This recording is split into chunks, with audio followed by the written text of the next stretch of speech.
Ladies and gentlemen, our referee has called a stop to this contest, declaring the winner by knockout and new MMA show!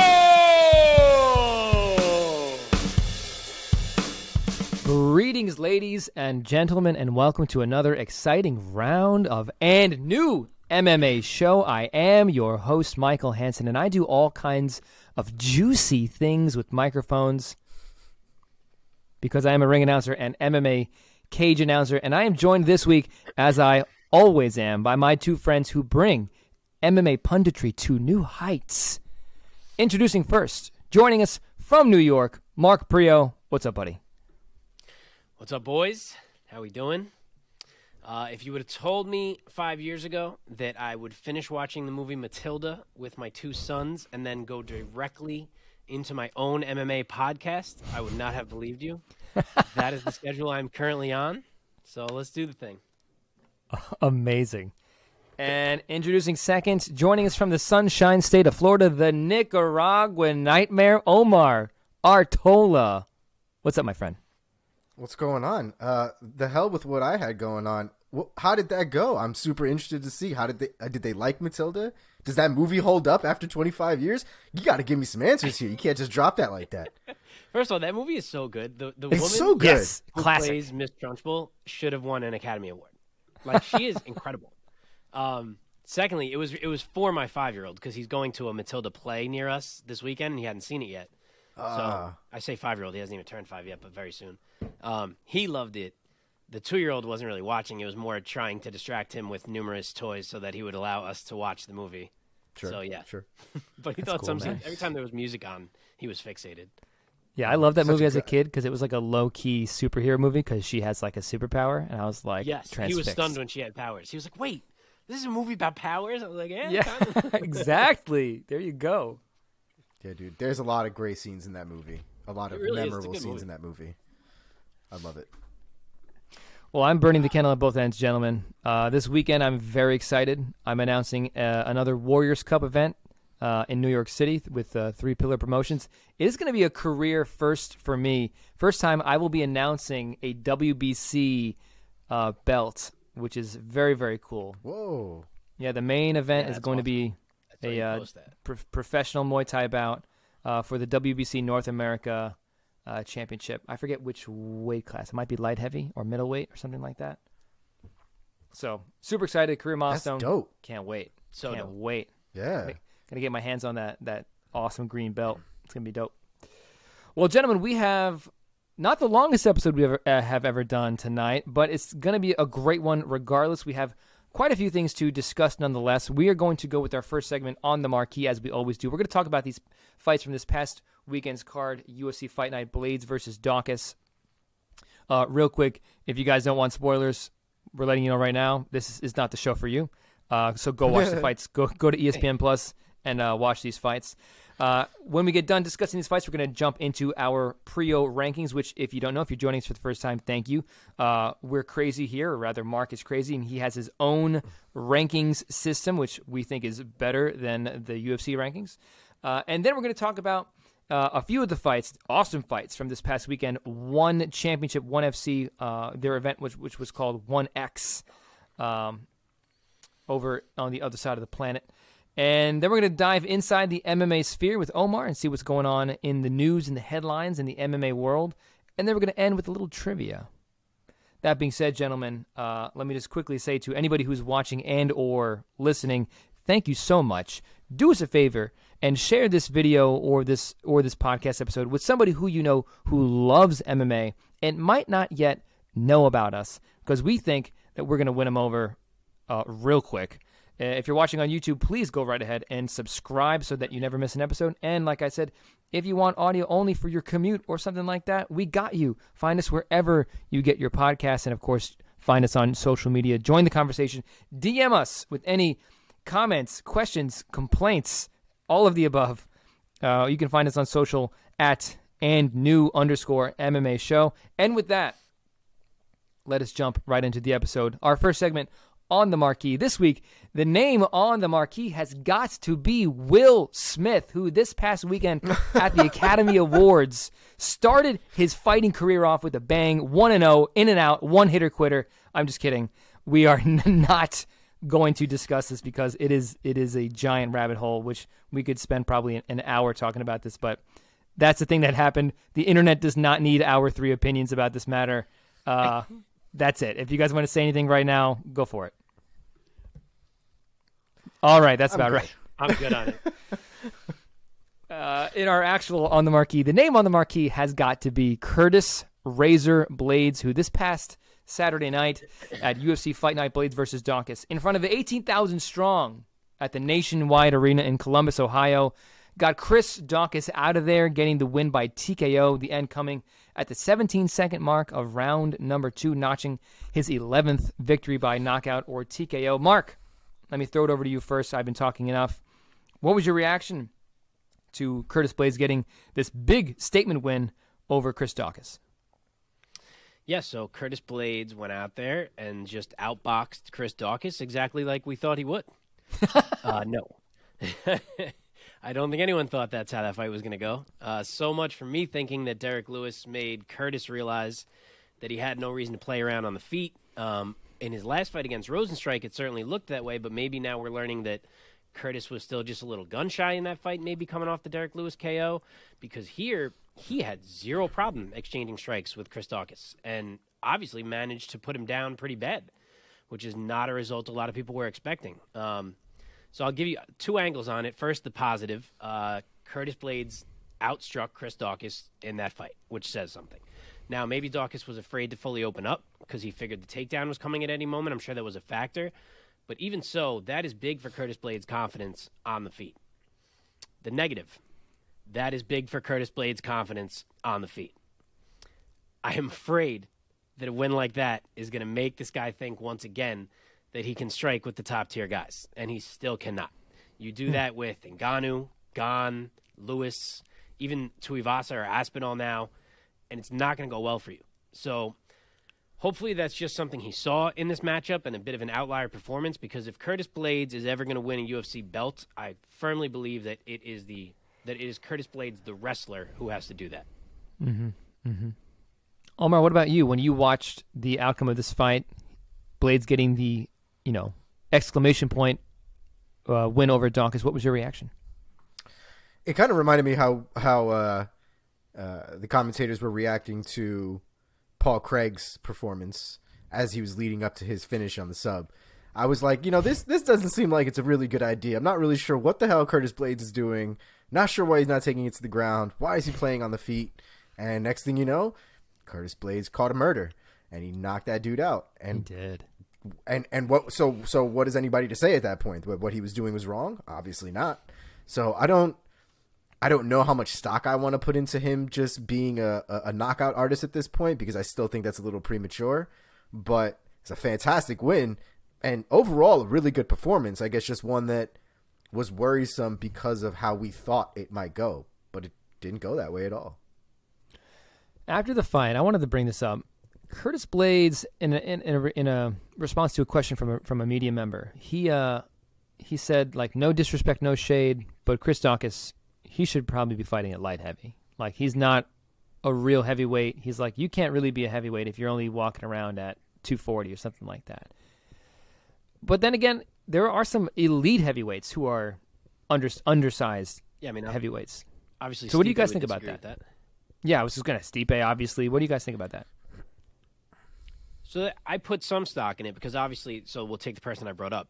Stipe is obviously under the weight limit as well, but he's under the weight limit and in great shape. Chris Daukaus, not necessarily in the greatest shape you've ever seen, at least visually. I mean, I'm sure he's in great shape, better than any of us, without a shadow of a doubt.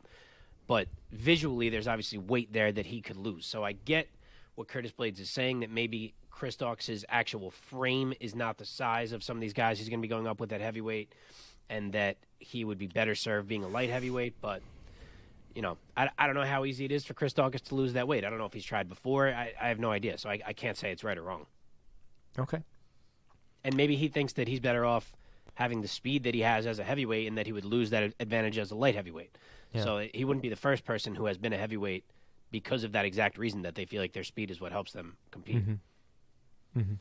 Yeah, I think the other point to kind of make is, Chris Dawkins isn't necessarily bigger than a lot of guys at light heavyweight anyway. Light heavyweight has some giants, some gigantic human beings at that division. So if his speed is what's going to give him an advantage at heavyweight versus a disadvantage, or not, I guess, as much of an advantage at light heavyweight, but he's fighting guys that are basically still the same size, give or take. Right.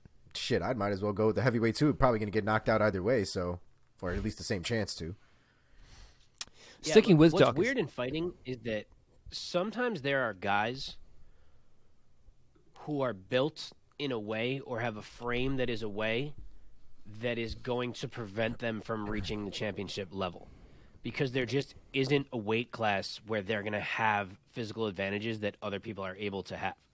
And to me, at least, it seems like Chris Dawkins is one of those guys. Like, he can reach the top 10. Obviously, he has already. I don't think he could be the champ of light heavyweight. I don't think he can be the champ of heavyweight. I just think he's kind of hit his ceiling. I don't want to say ceiling. I'm sure he could beat someone better than he's beaten so far, but in terms of winning a belt, I don't think that's ever happening. Right. In terms of heavyweight, like, he's going to be a good, good striker, kind of heavyweight, not an easy out kind of guy. There's just, I think the thing is, there's nothing necessarily visually unique about him enough to say that he stands out where he's going to be beating all these guys. It's obviously possible for him to do anything. MMA is one of those sports that you could literally be wrong about absolutely everything. Yeah. And thinking that you've got a handle on exactly what's going to happen. We've been wrong so many times before, and Mark has made perfect predictions before as well. Like, MMA is so volatile that we don't really know what's going to happen. But seeing the way that he is and how he fights and what he brings to the table against some of these guys that he's fought already, it just doesn't seem like he's going to present a problem to a lot of the top 5 guys. Well, let's stick with Dawkins first and talk about if he still stay at heavyweight. I mean, he's given no indication of going down. Where would you guys want to see him go next at heavyweight in terms of his next opponent? Omar, let me start with you here. So I don't think he should go down too much. I don't even know if it's necessarily fair to consider him a gatekeeper right now so quick. But I do agree with Mark that I don't necessarily think that he's going to go above and beyond in the division as it is. The guys that are above him at this point are borderline killers. One of which he's already tasted the right hand of one. So I guess I'd probably keep him right around the same area within the guys that are in the top 10 or 15 to 10, I should say.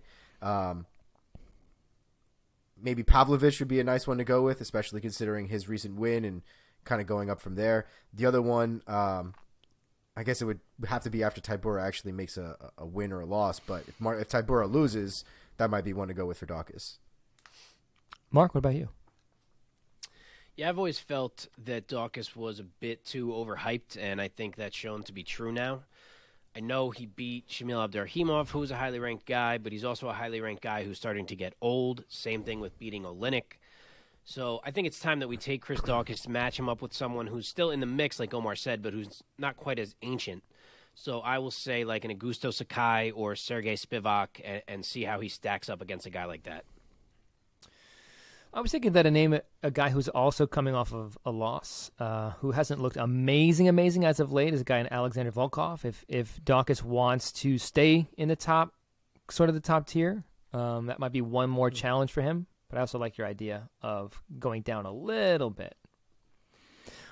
Yeah, I could be wrong. I just feel like giving him someone who is on the Volkov level is just handing him another loss at this point. Like Omar just said, you never know in MMA, and obviously I could be dead wrong on that. But I feel like I at least want to take him one step lower and make sure he can win one of those. Okay, let's talk about Curtis Blades. Next matchup, Mark, what do you think? I mean, he called out. I know that last week I suggested Aspinall versus Gane, but prior to that I had been suggesting Blades versus Gane a lot, and now I'm honestly fine with either one of those after seeing what Blades just did this week. So if it's not going to be Stipe versus Tai for an interim title, as we have heard the rumor of, and it actually turns out to be Stipe and Bones, then you can go ahead and just take one of Blades and Aspinall, put him against Gane, take the other one, put him against Tai, and heavyweight's looking awesome. If it is Tai and Stipe, and you can only match one of those guys up with Gane, then obviously Aspinall or Blades is going to kind of be left without an opponent that makes much sense right now, but we'll have to see how it plays out. Yeah, man, the top tier of heavyweight is suddenly really competitive. I mean, from the top 5, top 6, it's just like everybody's a killer and super talented and has looked really good lately. Omar, what do you think? Yeah. Blades' next opponent? Yeah, there's just so much movement there, and there's so many answers that, guys that we haven't really seen in their kind of resurgence. So like him against Tai Tuivasa is just super interesting, right? But Tai might be fighting for an interim title at this point. I honestly want to see Aspinall versus Blades. I think that's a fight that needs to happen, in my opinion. Timing and everything, though, I think is really where all these matchups get really messy. But as far as like what I want to see Blades versus Aspinall. Correct me if I'm wrong. The only guy in this top tier, the upper echelon of heavyweight, that Blades has fought is Ngannou, and obviously and Lewis. He hasn't fought Aspinall. He hasn't fought Tuivasa. Hasn't fought Stipe. Hasn't fought Gane. I mean, any of those matchups, oh my God, I'd kill to see. Yeah. The problem is that at heavyweight you have obviously the champ who's hurt for a while, and you have this dance of is Bones going to fight or not. So it's like I feel like everything is kind of hung up at the moment. But as you said, it has suddenly become really fun again at the top of heavyweight, which we haven't been able to say for a while. Yeah, weirdly.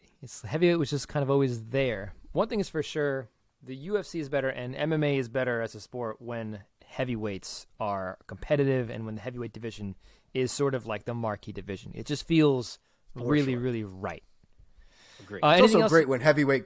I say it's also great when heavyweight comes with some technique behind it as well, and not just pure brutality. Like, not to get me wrong, I love me a good knockout like anybody else, but there's something amazing about watching Tom Aspinall go from us thinking he's gonna murder somebody in 5 minutes to getting a Kimura on a guy. I mean, it was kind of beautiful. You know what I mean? There's just a lot of these high technique guys now at heavyweight that I don't think we've seen in such large quantities before. Yeah. High-level heavyweights in any style of fighting will always make the world stop. Like, just think about how good Canelo is. But think about the buzz of a Canelo fight against what happened when Wilder and Fury fought. Like, the world stopped to watch Wilder and Fury. And the same effect happens when you have top-tier heavyweights in MMA. Absolutely. So right, hit the nail on the head. Anything else you guys want to say about Blades' win? Okay, let's move on. Solid win. Yeah, man, for sure. Okay, in the co-main event, in the women's flyweight division, Alexa Grasso gets the win over Joanne Wood by submission via rear naked choke. The end came at 3 minutes and 57 seconds of round number 1. Joanne Wood again falls victim to somebody who can just get the fight to the mat where she is just never going to get the better of those situations. Omar, let me throw it to you first. What was your reaction of Alexa Grasso, who is impressive as ever? Yeah, I think when we were talking about it last week, it just seems like JoJo is missing a step. And there were a lot of moments in that fight that seemed like she could have pushed the gas a little bit more to get out of positions or to prevent positions from happening, prevent herself from getting her back taken, a little bit more pop on a lot of those punches. It just seems like there was more intensity from Grasso than there was from Wood there, where especially in the position that Wood is in, there probably should have been a lot more intensity out of her. But Grasso did what she needed to do, man. Her striking was on point. She was delivering a lot of damage to JoJo for a little bit, and then once it got messy and it got to the ground, Grasso was able to take her back, and we were done from there, man. Yeah, man. Mark, are you there? I've lost Mark. Have you lost Mark? No, he's there. The camera is. That's not good. Yeah, it'll be fine when we do post. Okay. Yeah. So the unfortunate slide of our girl JoJo continues. This is the second straight fight we've discussed where the result was not something I was expecting. I did not have Alexa Grasso by submission on my bingo card. But JoJo was honestly looking fine on the feet, I thought. I mean, she was eating some punches, sure, but she was landing too. Her variety, it seemed like, was kind of giving Grasso some problems. But the way that she just let Grasso take her back in that scramble and immediately move to the choke all within seconds was pretty discouraging. Yeah. It was just too easy. It was sloppy. And, I mean, really well done for Grasso. It's good to see that ground game from her. And that's the first sub of her career. Mm-hmm. And she may be one more win away from a title shot here. So, yeah, great win for her. But JoJo, unfortunately, can't seem to get it together. Yeah. Mark, let me stick with you right here. Where do you want to see Alexa Grasso go next in terms of her next opponent at women's flyweight? So it has not been easy for the UFC to find fresh contenders for Valentina in this flyweight division. Granted, they do have one right now in Taila Santos, but they had to kind of rush her there a little bit. Like, her best win is JoJo or Roxy, I guess, depending who you prefer out of those two. And they had to kind of skip her up the division to make sure they'd have a fresh face to fight Valentina who didn't get turned back by someone else. So I think the way that you ensure another fresh, interesting contender is to match the two you have right now coming off this card up with each other, and that's Alexa Grasso and Manon Fior. Yes. I know we're going to talk about Fior a bit later on down this card, and I could absolutely see them do like Fior versus Chookagian and Grasso versus someone else, like pitting the up-and-comers against the more established talent. But in this particular case, I would match them with each other for the title shot and get another fresh face for Valentina to be fighting. Okay. Omar? Yeah, I really that's my pick. Especially coming off of this card, everybody literally in the top 10 for the majority of the top 10 already has a fight scheduled one way or the other. Either they're just coming off of a fight or they're basically just or are waiting basically to fight at this point. So there's not a ton of options at the top as it is. If you wanted to get that's the fight that I would prefer at this point is to see her Manon Fior against Alexa Grasso. If they wanted to go a different way, because I know Fior called out Chookagian, which is not a bad fight by any stretch of the imagination. But you can give Grasso, somebody a little bit higher, whether it's Lauren Murphy, who I think Alexa Grasso would probably tear up.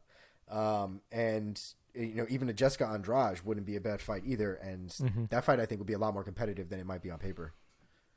Yeah, man. I would love to see Chookagian versus Fior. That would be a very interesting style matchup. Fior is a bad girl, Yeah, man. She's nasty, son. I don't know why it took her so long to get to the UFC. I feel like I've only seen maybe one other fight with her, but she's nasty. Outside of Santos, the two women's flyweights who I would most want to see match up with Shevchenko next would either be Grasso or Fior. That's my take. Yeah, it's the two that haven't really. I mean, I guess Andrea Lee has not had a chance to either. But yeah, most everyone else has had their shot at her. Yeah, yeah. All right, what about Joanne Wood? Let's go back to JoJo yet again. This is her third loss in a row. She lost to Lauren Murphy, Taila Santos, and now Alexa Grasso at women's flyweight. There's a lot of red on her record in the past couple years, obviously. She often suffers the same kind of loss. Somebody who is just more proficient on the ground, more proficient in the grappling department. I personally, I would love, I think I said this last time when she lost to Santos, I would love to see JoJo exit the UFC with her head held high and go to a promotion like a One Championship where one does creative things like book stand-up fights, Muay Thai fights in a cage, and I think she'll shine. Omar, let me throw it over to you. What do you want to see next for JoJo? Damn, you just sold me on that, actually. That's what I want to see for JoJo. I guess if we're going to stay to the UFC, though, I mean, I don't really want to give her anybody above. I mean, it's so difficult to say where to send her because she hasn't done well. And my biggest issue is that her performances have not been great. These are not fights that, where they've been super competitive, in my opinion, and they, that it's really shown that this is where she deserves to be. These have been performances that shown that, like, she lets go of the gas, and a lot of times it feels like she gives the fight away. And I'm not sure what the issue is. But it just seems crazy to keep putting her back in there with some of these, nasty fighters. Yeah. I know Jessica Eye, and I think we're going to talk about it a little bit later since it's part of the sphere, but, Jessica Eye just recently got booked against Casey O'Neill, but that would have been a fight that I would have been okay with. It would be a rematch with Jessica Eye, especially Jessica Eye now having lost a few, and Joanne Wood now having lost a few. That was her last win. Would have been interesting to see kind of where they are at this point, but the reality is I don't know if I really want to see her anymore in her current state. I would just much rather not. Mark, what about you? I don't hate the idea that you just threw out there for her. If she was to stay in the UFC, which I'm guessing she will do, I think it's actually a great time for the Marina Moroz rematch. When Moroz debuted years ago, she was a big dog to JoJo and caught her in an armbar. So I'm sure that's one that JoJo would love to try to avenge. And Moroz, who's been out for a while and kind of just got back into the mix, that would give her a chance to kind of jump back into the rankings. So I think it's a win-win for both girls, potentially. I like that fight. Do you think we could be seeing Joanne Wood getting cut at some point? I don't think we're there yet, simply because of the quality of opponent. But are we maybe not that far away? Yeah. I mean, let me say this. I don't think cut before her contract is up. If that was the last fight in her contract, which I have no idea, then yeah, it wouldn't shock me if they were like, all right, we're going to let this thing go. Yeah. Okay. Or just cut her pay to a point where she's like, dude, I got to look for something else. I mean, this is crazy. Yeah. So, yeah. Yeah, It's not looking great for her. Okay, let's move on to the welterweight division. Brian Bam Bam Barberena, maybe we should call him Brian the Farmer Barberena, defeated Matt the Immortal Brown, via split decision, earning a 29-28 on two of the judges' scorecards. Matt Brown earning his own 29-28 from another judge. And with this win, Brian Barberena notches his second victory in a row. His record now stands at 17-8. Guy's a warrior. Mark, let me throw it over to you first. What was your reaction watching this real scrap, man, a real barn burner, a real fun fight to watch? Yeah, this was a hell of a scrap. I mean, just as everyone figured it would be. These guys both brought it. They both ate a ton of shots. We had great momentum swings between the takedowns from Brown or something big landing from either guy. And honestly, I would not have had a problem with either guy being declared the winner of that fight. I thought that Matt Brown edged a close round one. I thought round two was too close to call, even after I watched it twice. And I thought round three was even very tight until that flurry from Barberena in the last 10 seconds to steal it, where he lands like 5-6 punches in the last 10 seconds. Yeah. So it came down to round two. I'm sure it comes down to preference for different people on who you gave that round to, but this is one of those instances where I'm not really going to complain either way. It was close. That's all. It was just a really close fight, and it was a good, tough win for Barberena. And I did not know that was the last fight on his contract, so we'll see if it was good enough for the UFC to elect to bring him back. Omar, your assessment of the fight, and do you think that the right guy got the nod from the judges? I love that fight so much, and like I don't really care who won. That's kind of where I'm at with this fight. Like I remember texting Mark, like, I stopped scoring the fight at one point. I was like, I don't even care. Yeah, I couldn't. I'm just gonna enjoy. I'm just gonna sit back and enjoy the fight because this is a scrap, one of the barn burner that we all love to watch. And fight of the night, I think, just like we all anticipated it would be, and rightly so. They're both dogs, man. They're both dogs. They both have that gritty, don't quit attitude. You would have literally had to put either one of them out completely in order for them to stop. I edged it for Barberena, probably in the worst reasoning possible. He just looked better at the end of the fight. He didn't look nearly as gassed. He had still, been fighting the entire time. It's not like he took any, neither one of them took any time off in that fight. They were go for the entirety of that 3-round fight. And Barberena just looked like he had more in the tank. He was a lot more active at the end of the 3rd round. And they both look good, man. Just Matt Brown just seems like he hit a wall at one point, but it honestly did matter because he was still scrapping. He was still throwing shit that would have knocked out a majority of people that it would have touched. So I kind of felt like if Matt Brown was like 6 years younger or like 5 years younger, it might have been a different kind of a fight. I thought Matt Brown, I agree with that. Kind of, I mean, he looked a little old. I mean, he's like 41 years old. And Barberena, how was Barberena? Like 30 or something? 30-something? 32. Yeah. And Barberena looked like a tank, man. That guy can take a shot. That's a big boy at welterweight. If you remember, I said last week, one of the biggest problems for Matt Brown might end up being how hard Brian Barberena's head is. And, that kind of happened. Yeah. He hit him clean a few times with the right hand, and just Barberena just, blinked and just kept going forward. It was ridiculous. Smirked. Yeah, it was ridiculous. Yeah, man. Great fight, though. I mean, just seriously great fight. Brian Barberina, he's got that farmer strength. Sorry. Boo. Can I boo myself? He gives you that look, though, where he's like, man, you just hit me really hard, but I'm Brian Barberena. So let's keep going. Yeah, man. I mean, for some reason, let's talk about where these two welterweights go from here. And for some reason, I kind of thought that this was Matt Brown's last fight in his career. Dude, I thought that too, like a few weeks back. I don't know if that was said at one point, but then like a week before the fight, I saw Matt Brown do an interview where he said that he was hoping to sign an 8-fight deal after this fight. And I was like, He's okay, 41 years old. that retirement thing is not Oh, happening. my God.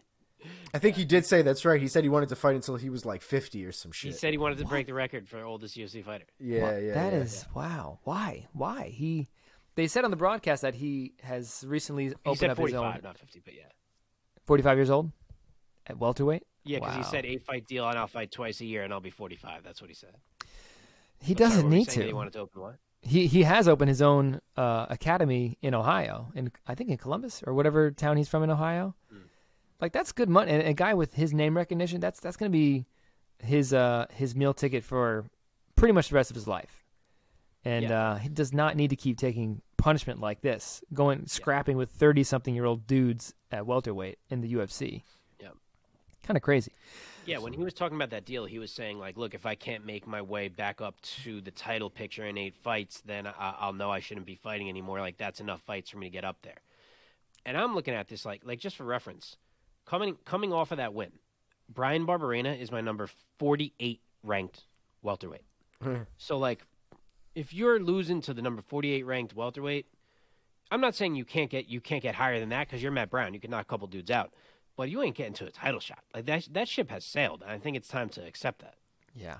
When was he ever really close to a title shot though? He went He was on ranked. a great 7-fight win streak. I'm looking at it right now, in which he has wins over the names like Stephen Thompson, Mike Swick, Jordan Maine, who's a very good prospect at one point, Eric Silva, who he kind of like ended his I hype train. remember that.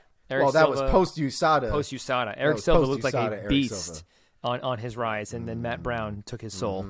And then off of that Eric Silva fight, he got Robbie Lawler in a title That's what I eliminator, was going to say. which he Oh, lost. that's That was a right. huge fight. They were both ranked. That was Yeah. a huge fight. Wow. And then It from was that crazy loss, how He some fought of these- Roney, like he fought big deal guys. It's crazy how Matt Brown has been around for so long that it's like different eras that Yeah. he's been in. It's almost like Yes. Arlovsky. Like Arlovsky has been in like 4 different UFC eras at this point or something. Very like, true. 42 professional fights on his record. Jesus but Mary Joseph. 8, he's 4 wins and 8 losses in his last 12 fights. So yeah, I think if you're 4 and 8 in your last 12, then title aspirations are pretty. And you're already 41 years old. Come on, man. But we love you. I mean, everybody loves you. He is a legend. Matt Brown's a legend. What's so Yeah, funny? I think Matt Brown, and I guess I'll segue into the matchmaking with this comment, go but I right think ahead. Matt Brown has hit the point where it's safe to say he's not the Matt Brown he once was, and that fun fights are the way to go for him from here on out. So, like, where my mind was going was, like, throw him in there with, like, an Alex Oliveira, because that just sounds like it would be appropriately nuts for Matt Brown. And if he wants to keep fighting, let him be in fan-favorite crazy fights like that. Yeah, for sure. Omar, you want to say anything about a potential next opponent for Matt Brown? Well, now you got me on the fun fight train, and now I don't really know. I mean, to be honest, and now that you just pulled out Robbie Lawler, like, what the fuck is Robbie Lawler doing? He's another one that we could just give fun fights to. Give me that one back. Let's replay that one and see what happens. I would love to see, if this could ever happen, Matt Brown versus Nick Diaz at welterweight. Dude, that'd be fun. So Nick fun. Diaz ain't coming back. He's I'll never. You put think he's money on ever it. coming back? Nick Diaz is not coming back. That looked like the Nick Diaz. I've never seen somebody not want to do something more in their life than Nick Diaz in that last fight. It's true. Like, kinda true. no, he's not coming back, man. That sucks. All right, Brian Barberena. Even though he's not re-signed as of yet, I don't see why they shouldn't keep this guy on the roster. Omar, what do you think in terms of a next opponent for Bam Bam. Yeah, I agree. I definitely want to see Bryan Barberena back. I can't get these rankings up. I've been trying to get these rankings going for welterweight. Mark, And why for don't you go anybody first? Let me see if I can anybody get this who's watching or listening and didn't see the fight, I've alluded a few times to Bryan Barberena being a farmer because in the Octagon interview right after the fight, the Ohio crowd, who very much wanted Matt Brown, an Ohioan, to win the fight, they were booing Bryan Barberena pretty hard. And Bryan Barberena must be the sweetest man, the nicest guy, and he did not want to be booed at all. He did not want to be disliked. And he's like, Ohio fans, I love you. You guys are booing me, but guess what? I love you because I'm blue collar just like you. And I have a farm. And he mentioned his farm like 3 or 4 times and kept saying blue collar. It was so sweet. I felt so bad for him. Said, I'm going to go back to my farm. And then DC spoke again. He was like, one more thing. I'm going to go back to my farm. It's like, yes, we got it. Like, oh, He's man. like, I have many kids on a farm. Man. He's the man. I love him. But for the match, like I said, he's kind of on that. I don't want to say lower tier welterweight because there's plenty of guys below him. But he's more in like that fun fight realm. Another guy who's a veteran who's looked pretty good all of a sudden lately is Court McGee. I was figuring you can throw that's a both of great those guys fight. in there. That's 2 guys who are both tough as hell and just see which one could try to break the other one. What is Court McGee ranked right now? He's not ranked in the top Is he 15, ranked? but I mean, he's not ranked, No. obviously. No, I mean like in in your Mine, rankings? he's 52. Where's? Oh, you already said you have it around 40. 48 Barberena, 52 McGee for the reference of that. Smart. But McGee has won 2 in a row, and he's looked really good in the last. he two out has of nowhere. he has looked really good. And so it's Barberena. There you go. So I guess if I was gonna pick somebody, I would probably go with a Nicholas Dalby. That just seems like a fun fight Nice. for Barberena, I should say. love Dalby. Yes. Okay, let's move on. In the flyweight division, this was my co-main event of the night. Kai Kara France defeated Askar Askarov via unanimous decision, earning a 29-28 on all 3 judges' scorecards. Omar, let me start with you. What was your assessment of the performance of Kai Kara France as well as Askarov, and what did you think of the fight overall? I'm just glad when I watched this fight that I was alone because I was screaming for this entire fight. I wanted Kai Kara France to win so bad, and on paper, and I think we talked about it, it just seemed like Askarov had some skills that might have been really difficult for Kara France to deal with. I think we all still had Kai Kara France winning one way or the other. I think, did you pick him, Mike? Or did you go Askarov? I don't know. Mike went Askarov. He did descent from the ranks. I do remember Yeah, he did that for one. But it was a fantastic fight, man. Kara France put it to him. I think he did get taken down in round 1 for a little bit, and then the takedowns started becoming difficult to get for Askarov. Kara France was defending nicely. His balance is stupid. His balance is absolutely ridiculous. And the fact that he kept the pace that he was keeping for 3 rounds, the forward pressure that he was keeping throughout the 3 rounds as well, even with the takedown in the first round, he was still putting it on Askarov the entire time. It was super impressive to win, and definitely the performance you want to have when you're trying to move up in the ranks. It's one of those types of fights where now when people think about you versus a grappler, especially with the credentials of an Askarov, people are like, oh no, he can definitely take care of himself. It doesn't become as much of an issue now in the second time around when we start thinking about how these fights are going to go. Love the performance from Kara France. If this title fight wasn't already scheduled, I'll be honest, I'd probably want to see him against the champion.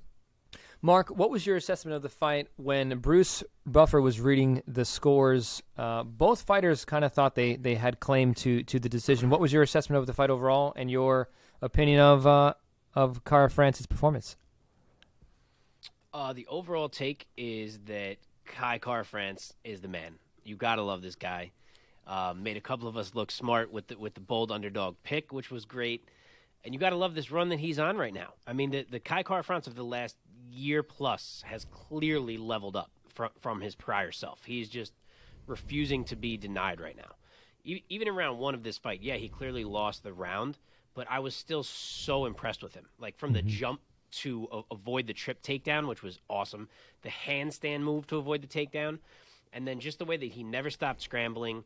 He climbed back to his feet even while in the body triangle. He's fighting the hands nonstop. He refused to accept a single position for a moment. And in my mind, that's what set the tone for the rest of the fight. Because, yeah, round 2 starts and Askarov still comes out strong in the second and got his takedown. But then Kai gets up immediately from that one. And out of that one, you could kind of sense almost that Askarov was like, God damn, like, this is harder than I thought it was going to be. And that's kind of exactly when that fight swung. Like, Kai starts putting it on him, putting combos together. He clearly takes round 2, hits him clean a few times. And then I thought he won round 3 pretty clearly as well. Live, I wasn't as sure, and I think it's because I was nervous and, like, really pulling for him that it ended, and I was like, fuck, did he do enough? Like, I think he did enough. When I rewatched it, I was like, oh, okay, he definitely won round 3 as well. He was the one doing damage. Askarov could not really control him, and I'm glad the judges got that right. He's the man, and I can't wait to see him fight for the title. Yeah, man. Yeah, it was definitely one of those fights where the wrestler spent way more energy trying to take him down than actually succeeding and taking advantage of those moments. He made him wear himself out, especially after round 1.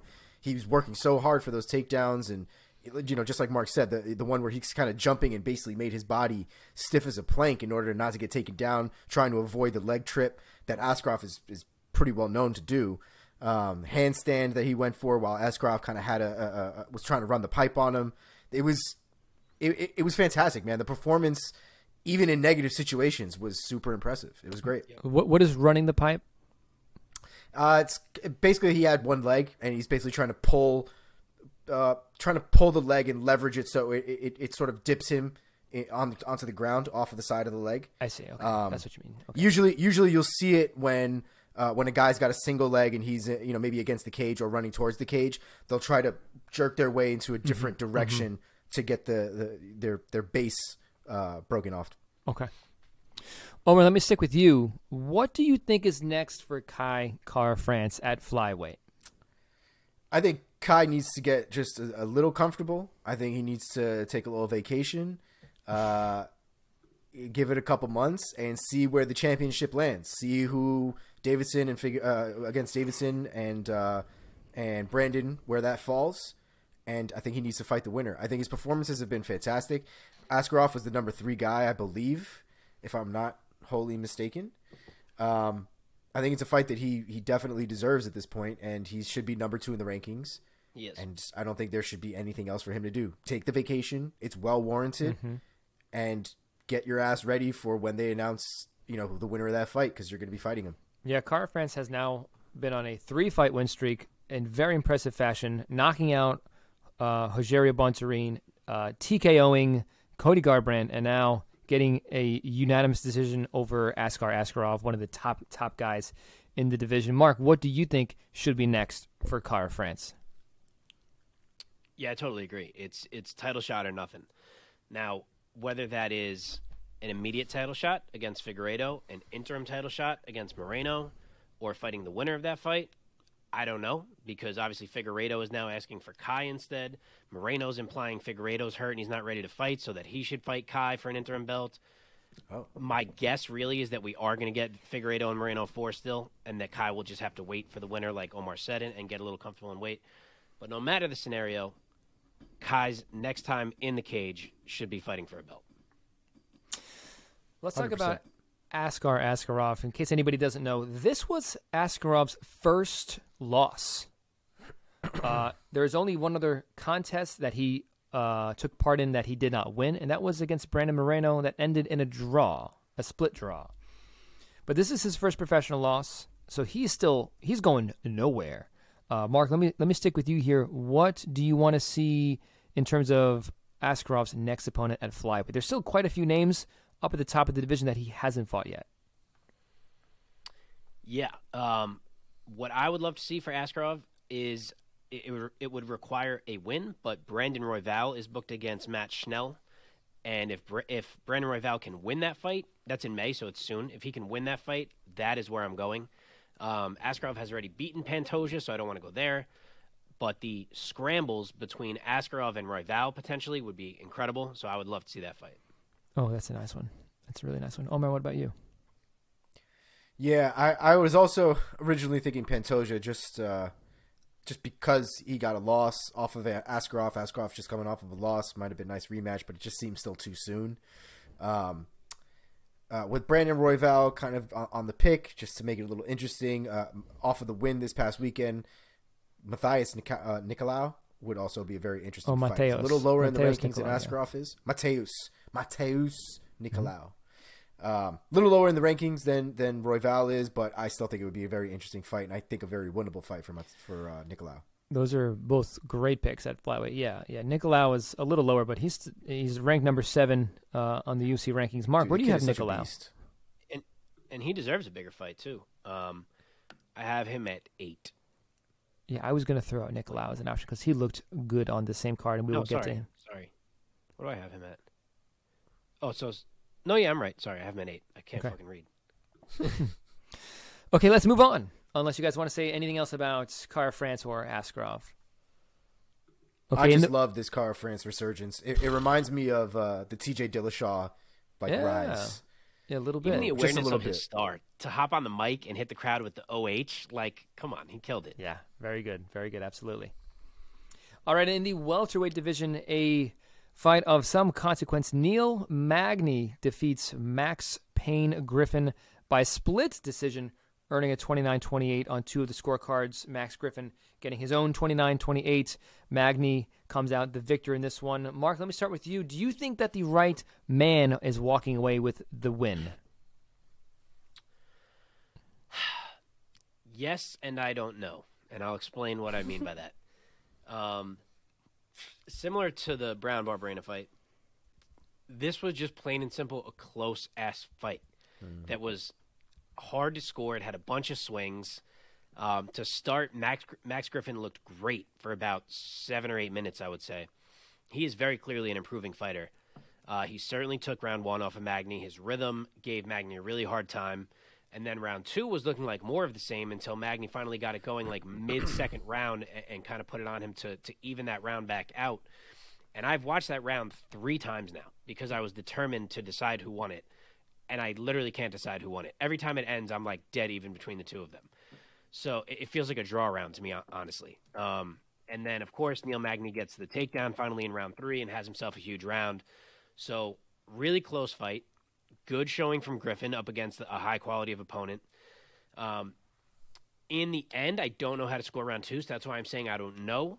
But at the same time, I'm glad the decision went Neil Magny's way because I feel like round 2 was so even, and Magny's round 3 was much bigger than Griffin's round 1. So if it had to go to anyone, I'm glad it went to Magny. Omar, what do you think? You think the right guy won the fight?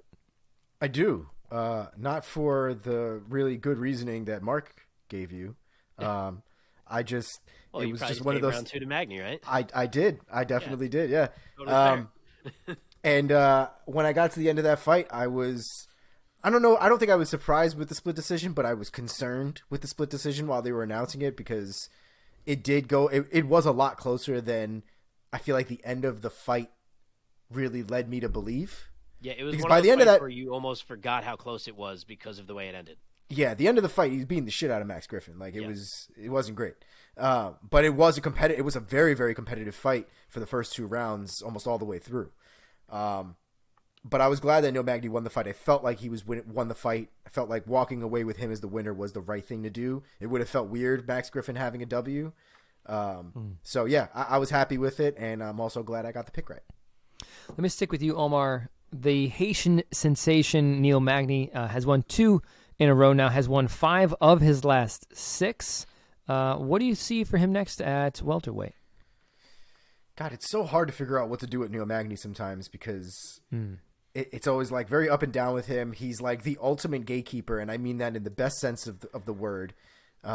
It's almost like when I feel like I don't know if somebody's good enough, I want them to go see through Neil Magny and see if they're ready. That's the exact reason that I have a guy, and I feel like you might like my guy if you want me to throw it out first. Oh, go for it. I'm interested. If you don't have a guy. No, go for it. Go for it. I'm going Sean Brady. I know Brady just beat Chiesa, who beat Magny not that long ago, but it was a weird win, and I still think Sean Brady still needs to pass a Magny-like test before he can enter that like elite of welterweight. And then as for Magny, it's a chance for him to get a big win that would kind of put him nipping at the heels of that elite level of welterweight. So I like that matchup. Love it. That's a good one. Yeah. I thought you might like that. Yeah, I do like that a lot. Yeah, I know Stephen Thompson still technically doesn't have a fight lined up as of right now. I think he's been calling for Jorge Masvidal, the nicest motherfucker against the baddest motherfucker fight, which sells itself right there. Remember, that's what I said when Jorge lost. Yeah, that's a fantastic fight right there. I think that sells itself. But I think it would be interesting to see, just based off of the rankings and specifically where they're at, Neil Magny versus Stephen Thompson. They've never fought, right? No, yeah, I don't hate that one either. It would be fun. I think it's crazy that they've never fought, as long as they both have been in the UFC and in welterweight at the same time. It just seems crazy they've never crossed paths. So I think at this point it'd be a fun one to go through. I say let's jump Magny up here. I say it's Thompson, maybe Bilal if he hasn't fought Bilal before. I want to see him get a top 5 opponent here and just see what happens. I would love for Magny. I would have thought about that if they weren't all booked. So that's why I didn't. Bilal's booked, right? Yeah, he's fighting Luque. He is fighting. Okay. Shit. Yeah, and then you got Gilbert and Chimaev. Leon is fighting Kamaru. Right. And but hey, Colby's, you could take one of Colby's those getting losers his and give teeth it to fixed. Magny. That works. Who? If any guy who loses one of those fights, yeah, you could give Magny the shot against. I guess so. That's not a terrible idea. Yeah, for sure. It just doesn't make sense to give him to Masvidal because Masvidal is in the. I feel like Masvidal is in the welterweight division, but he isn't. I feel like he's not in a division. He's like in a stars division. Like he's only fighting Nate or Connor or like some high profile fight. He's not going to fight a guy like Magny. It just doesn't make sense for him. I guess I kind of get that. Who do we need to talk about? Do we need to talk about? Yeah, I'll match up Griffin. Max Griffin. Quick. Yeah. I thought he really did look good. Like I said last week, he's a guy that has struggled with his consistency, but he brought that fight to Neil Magny. That was not an easy win for Magny. I think that another guy who's coming off a loss who I really like, Omar actually mentioned him earlier, is Nicholas Dalby. I think that would be a fun fight to match the two of them up. I think that's two guys who have shown potential lately. Omar, you got a name? Yeah, I actually don't hate that fight. I think a Jake Matthews fight would also be super interesting as well. Jake Matthews, just stylistically, would be very interesting against a Max Griffin. I want to say they're very similar in their styles, and just be a nice clash. Nice. Okay, let's move on to the lightweight division. One of my favorites, Mark Jacasey, defeated. How do you say his name? Vyacheslav Borshov or something like that. I think that was it. Not terrible. By unanimous decision, 30-27 on all three judges' scorecards. I believe his nickname is the Bone Crusher or Bone Crusher. He looked very good in this fight. Mark, let me throw it over to you first. What was your take on Jacasey getting back in the win column after dropping 2 in a row? How about Mark Jacasey showing us how well-rounded he is, huh? I mean, wow. I knew he would try to wrestle against Borshov, but man, I didn't think that he would be able to wrestle like that. He dominated Borshov with straight wrestling from bell to bell. And yes, we know that is Slava's weakness, but to me that doesn't take away from how good Jacasey looked in that aspect of his game. Was it the most exciting fight ever? No, it certainly wasn't, and I'm a little surprised that Jacasey didn't try to play around on the feet more because he's also dangerous and skilled on the feet, just to see at least what happened, to feel it out. But obviously he knows that kickboxing is Borshov's strong suit, so I can't really fault a guy for taking the path of least resistance and getting himself a win that I'm sure he felt like he needed since he's been very up and down of late. So well done for him. And as for Borshov, that guy may not be delivering on the hype people had for him after that first fight, because if he's going to get out-wrestled like that by Mark Jacasey, that means there are a lot of dudes who are going to dominate him with wrestling way worse than that. It's true. It's a great take. Omar, what about you? What was your take on Jacasey getting this nice win, bouncing back, getting another W over Borshov? Yeah, I didn't see that one coming. I definitely didn't see him wrestling bell to bell for 3 rounds. That was that might have been the first time Mark DeCasey's ever done that. It was impressive though. The fact that he was able to do it, he had the cardio to do it. It was effective. He was throwing strikes. It wasn't all just about control. He beat up Borisov for 3 rounds. I'm a little bit more optimistic about his future. I think this is one of those types of fights that he needs to have early on in his MMA career to know that his wrestling is not what it needs to be. And I think it'll be a very big wake-up call, and I think it'll be something that he'll focus on. I don't think he needs to focus on his kickboxing as much as he needs to focus on his wrestling. But now I think, especially having been in there, being dominated, being in the positions he was in, going back and watching the tape again, seeing, where those vulnerabilities lies, the mistakes he's made, the fact that he doesn't know any of these things should make it easier for him to actually absorb a lot of these things quicker, because he doesn't have any bad habits. He doesn't have any habits at all. He just doesn't know what to do. Mm-hmm. So I think a lot of these things should be rectifiable as long as he's putting the work in. And I think we'll see consistent growth from him. He's not super old. He's 30. He's, what I mean? He's still very young in the game. What is his record right now? 6-2, 8 fights professionally in MMA. Did you guys know if he has a kickboxing career previously? Mark Chikese? I don't. I'm kind of assuming he does, but I honestly don't. Yeah. And he trains with Team Alpha Male. Like, if you think that he walks away from that fight and Team Alpha Male with Uriah as the coach doesn't make this man go through some kind of crazy-ass training as a result of that fight, you guys don't know Team Alpha Male. They're going to put him through the ringer after something like that because it can't happen again. It just can't. If you're serious about the sport and you're serious about being in the UFC and going up, that can't happen again. Yeah, man. Yes, he does have a kickboxing record for sure. It says I can't find the record, but it says he's a world champion kickboxer, multiple time winner of Russian and international K1 contests. So very cool. There you go. Mark, let me stick with you. Let's talk about the winner, Jacasey, at lightweight in the lightweight division. Where do you see him going next? Yeah, so Mark Jacasey has been around now. That was his 11th fight in the UFC, which is wild because he still kind of feels like a prospect to me. Mm-hmm. But he's 6-5 through those 11 fights. As I said before, he's kind of been up and down.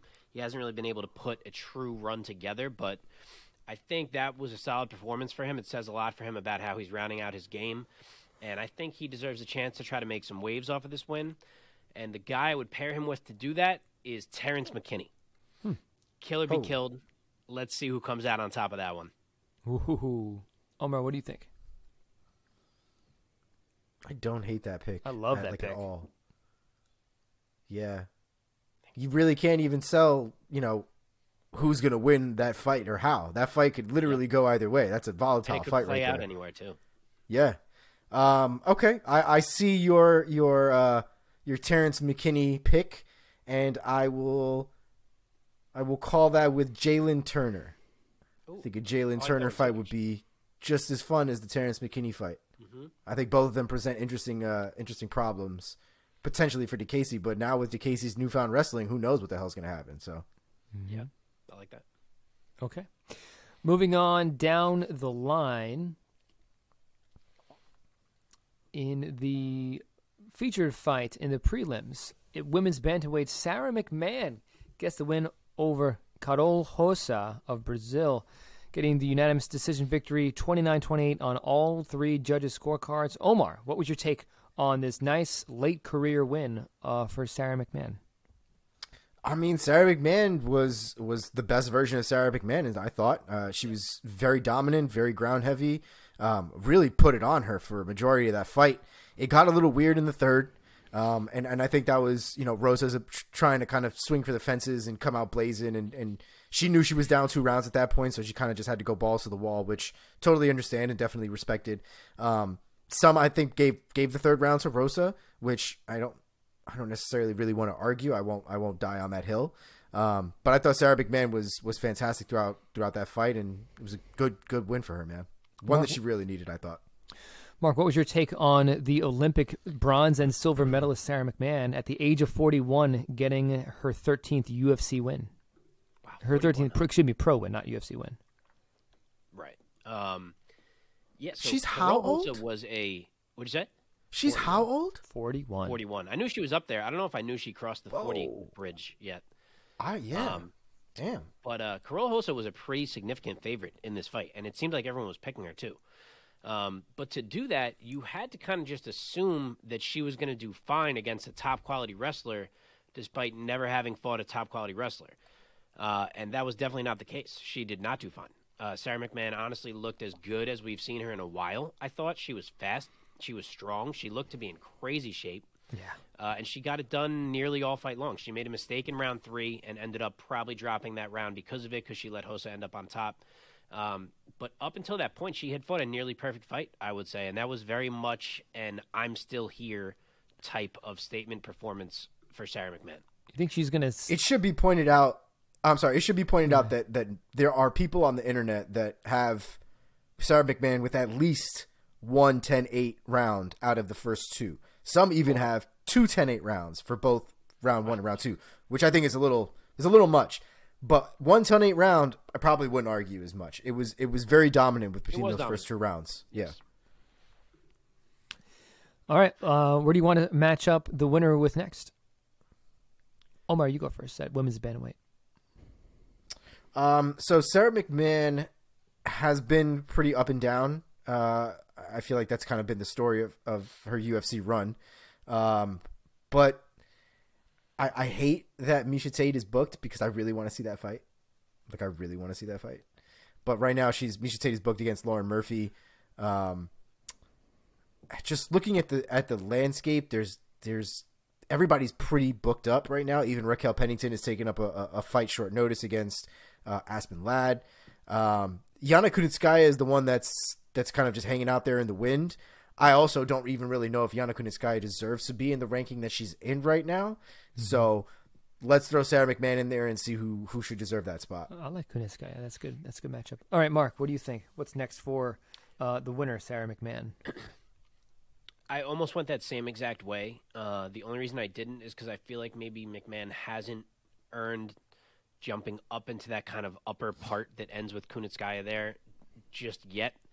So I was looking a little below her at the Lena Landsberg versus Penny Kiansad fight that's happening in a couple weeks. Obviously, McMahon recently beat Landsberg, but if it's Kiansad who wins that fight, I actually think that's a cool matchup, McMahon and Kiansad, and that if McMahon could win that one as well, then she would probably find herself in a higher profile fight here, which is pretty wild for her at this point in her career, but she's kind of there. Yeah, man. Big win for Sarah McMahon at the ripe age of 41. Great to see her doing big things. Also, having given birth to her second child only like 2 or 3 years ago. Unbelievable. Crazy shape that she got herself in for this fight. Looking forward to seeing her back impressed. In there. Yeah, me too. Yeah. I might have to send USADA over there. Yeah. Hey. Okay, moving on. In the bantamweight division, maybe my pick for finish of the night, Chris El Guapo Gutierrez defeated Dana. I think I'm going to say his name wrong. Batgarel or something like that. Yeah, I think it's just Batgarel. Batgarel. Gets the TKO victory that began with an incredible spinning back fist, followed up by some elbows. The end came at 2 minutes and 34 seconds of round number 2. Omar, let me start with you. What was your reaction to Chris Gutierrez getting this very impressive TKO victory? That was a what the fuck moment for sure. Just broke out the spinning back fist. Some people were complaining about the stoppage, that it was a little early, that that Batgarel wasn't dead, basically. But I was kind of okay with it. The way that it was going, he dropped to the ground, and he was just raining elbows on him. He wasn't out completely. No, he wasn't. But like that, we really shouldn't be watching for those moments. We don't want people to just go out completely all the time. That really shouldn't be the goal. He lost, man. He got caught cleanly multiple times. He wasn't defending himself properly. He was moving, but moving and getting slammed in the head with elbows. So I thought it was a good decision. Yeah. And it was a great win, man. It was a wild fight up until that moment. A wild fight. Yeah, I like it when refs err on the side of doing their job, which is to protect the fighter and not to let the action keep going until somebody is separated from consciousness completely. So yeah. Mark, what was your take of Gutierrez's very nice spinning elbow getting the finish? Yeah, I was fine with that stop, honestly. It's not like I was yelling yet, so like if it went maybe 3-4 more seconds to see what happened, I wouldn't have hated it either. But you know, it was one of those. It was right there. I was fine with it. Yeah. But as for Chris Gutierrez, the last time we recapped a Chris Gutierrez fight, I raved about his footwork. I raved about how good he looks defensively, about how smart I think his movement is, and about how nasty his leg kicks are. And I said then that I would really like to see him get moved up the ladder because I really think he might be good. And I am still here saying exactly the same things this time. Let's move this guy up. Yeah. He's fighting guys who I feel like he has already shown he's better than, it seems, his last few bookings. He's now 6-1-1 in the UFC. The loss was in his debut to Raoni Barcelos. So it is time to move this man up a bit and see what he's got. 100%. I was just going to include that stat about his very impressive recent victory. He drew against Cody Durden, but yeah, his only loss it was the Ultimate Fighter finale that he was on, and he's won pretty much every fight since. So the dude looks great. He came in incredible shape, He but did. Yeah. body fat sees him and runs away in fear. Literally. Yeah.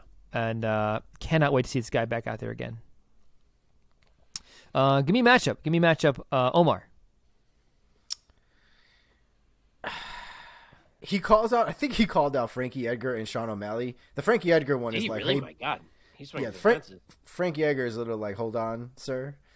The Sean O'Malley one is still a little like, whoa, but like less so than the Frankie Edgar one. Yeah, when I said move him up, I didn't mean quite that much. Yeah. Which, hey, shoot your shot, bud. Yeah. Yeah, it definitely seems like it's a lot right off the top. Mark, what's your pick? Go with your pick first. So I had a couple guys. I was thinking, how about either Victor Henry, who just debuted and looked awesome beating Raoni Barcelos, or Javid Basharat, who just debuted and looked awesome about a week or two ago. Gutierrez seems like a great test for either of them in their second bout, and it gives him a chance to kind of steal their hype that they've gotten from having debut wins against guys who are established more than Gutierrez is at this point. How about a guy like a Sunsa who's right at the cusp of the rankings? I don't like. Let's try that again. I don't dislike that fight at all. That's a cool fight. What about Yanez? What is Yanez up to right now? Dude, I Man, almost said that. would be There, I have them ranked right next to each other. what in my a rankings. scrap! Oh my God. But I want Giannis to I feel like Giannis has already passed that point where I want him to get a more established guy and not like a equal prospect, you know? But yeah, It's a fun it'd fight, be though. Fun as shit. Yeah. Okay, let's move on. I feel like they're taking a while to book Giannis. I would agree. I feel like fighting quite a bit, and then all of a sudden it just kind of fell off. He hasn't fought at all this year, and he fought 3 times in 2021. I'm making sure he's not booked that we missed. No, he's not booked. Yeah, I don't know. There are not many fighters who I've seen slip punches so casually as Adrian Yanez. No. He just doesn't flinch, like he's in the Matrix. It's amazing. He's so good, man. Let's go on down this card. How do you say his first name? Ali Shahab? Something like I think that? it was Alias Cobb, I think. Kizriev defeated... Yeah, Yeah, first name, last name basis. Defeated Dennis Tululin by technical submission via rear naked choke. The end came at 1 minute and 58 seconds of round number 2. Mark, let me start with you. What was your assessment of Kizriev's submission win, staying undefeated? Yeah, so this was a big debut for a guy with a lot of hype. And he did look great, and he did get the finish. But I'm actually going to take the other side of this coin a little bit, which is that for all the hype he has, he fought a guy who was a late replacement, who has a weak record, and who he was a minus 1,250 favorite against. And yeah, he showed he can do a lot, but he wasn't exactly as dominant as those things would dictate he should have been. Like, it wasn't as easy as I thought it was going to be. I know he got him out of there in 2 rounds, and maybe it's just me, but just from what I knew about Kizriev coming in and what I knew about the short notice replacement, who wasn't really anyone, I was expecting to be more wowed than I was, to be honest. So maybe that's not fair. I'll reserve my take on him until I see one more fight, and it sounds like we're going to get that down at 170 after he sheds some weight based on his post-fight comments. So we will see, but I'm definitely interested. There's obviously skill there. Omar, what about you? Yeah, I would agree. I mean, it's when if you're like a minus 1,200 or something like that, like the idea is that you're probably some kind of unstoppable beast to some degree, right? Like you bring something crazy to the table and people can't really stop it. He looked very vulnerable at the end of round one, very beatable, so to say. He did win. He got out of the round, went into the second round and got the choke. But the reality is I don't know how long that kind of vulnerability is going to last him when we start talking about people in the top tier of that division. But it's still very, very young. I mean, the stuff that everybody's kind of giving him all this credit for and the line and all that stuff, at the end of the day, none of that shit really matters. Mm-hmm. That kid's going to have to fight, to the best of his ability when he gets into that cage every single time, regardless of the line or anything else. So I'm still confident that he'll do well. I just think the line next time will probably just be more accurate based on what we've seen. Okay. Mark, give me a name at middleweight for Khizriev. Who do you want to see him go against next? So I'm going to give it to you at welterweight since that's where he said that he was planning to go. I'm going to go Claudio Silva. I know he just hurt his knee and had to pull out of that fight with Gunnar Nelson. I'm not sure how long he's out for, but assuming it's not terribly long, I think taking a guy like that who has the grappling credentials that he has and putting him as the first welterweight test for Khizriev would kind of answer some questions and tell us exactly where he's going to stack up there. Mm-hmm. If he's not ready, maybe another grappler in a similar vein, but something like that I feel like works. Omar, any names you want to throw out? So if we're going to go with that logic, which is a great piece of logic, I would actually go with Court McGee for that one. I think that would be a very interesting fight. Yeah, I think that'd be a very interesting fight. Stylistically, I think that'd be super interesting. And then Court McGee can show us where he's at. And if he beats Court McGee, I mean, Court McGee's been on a nice little streak lately, and he's looked good. Okay. Let us move on down this card. Keep going. In the women's flyweight division, Manon Fior defeated Jennifer Maia by unanimous decision, earning a 30-27 on all three judges' scorecards. Mark, let me start with you. What was your reaction to Fior notching another impressive victory? Manon Fior is really good. A lot of times when we say that about people, it's because they're so dangerous or they can finish you from anywhere and all that. But with Manon, it's kind of the other way. It's that aside from eating the occasional clean shot, which is something she probably needs to clean up, she doesn't really have holes. Like, yeah, you can hit her, but she's going to hit you more and with more varied strikes. She's bigger, she's faster, she's longer, she's very tough to take down. She can take you down if she needs to. She can grapple.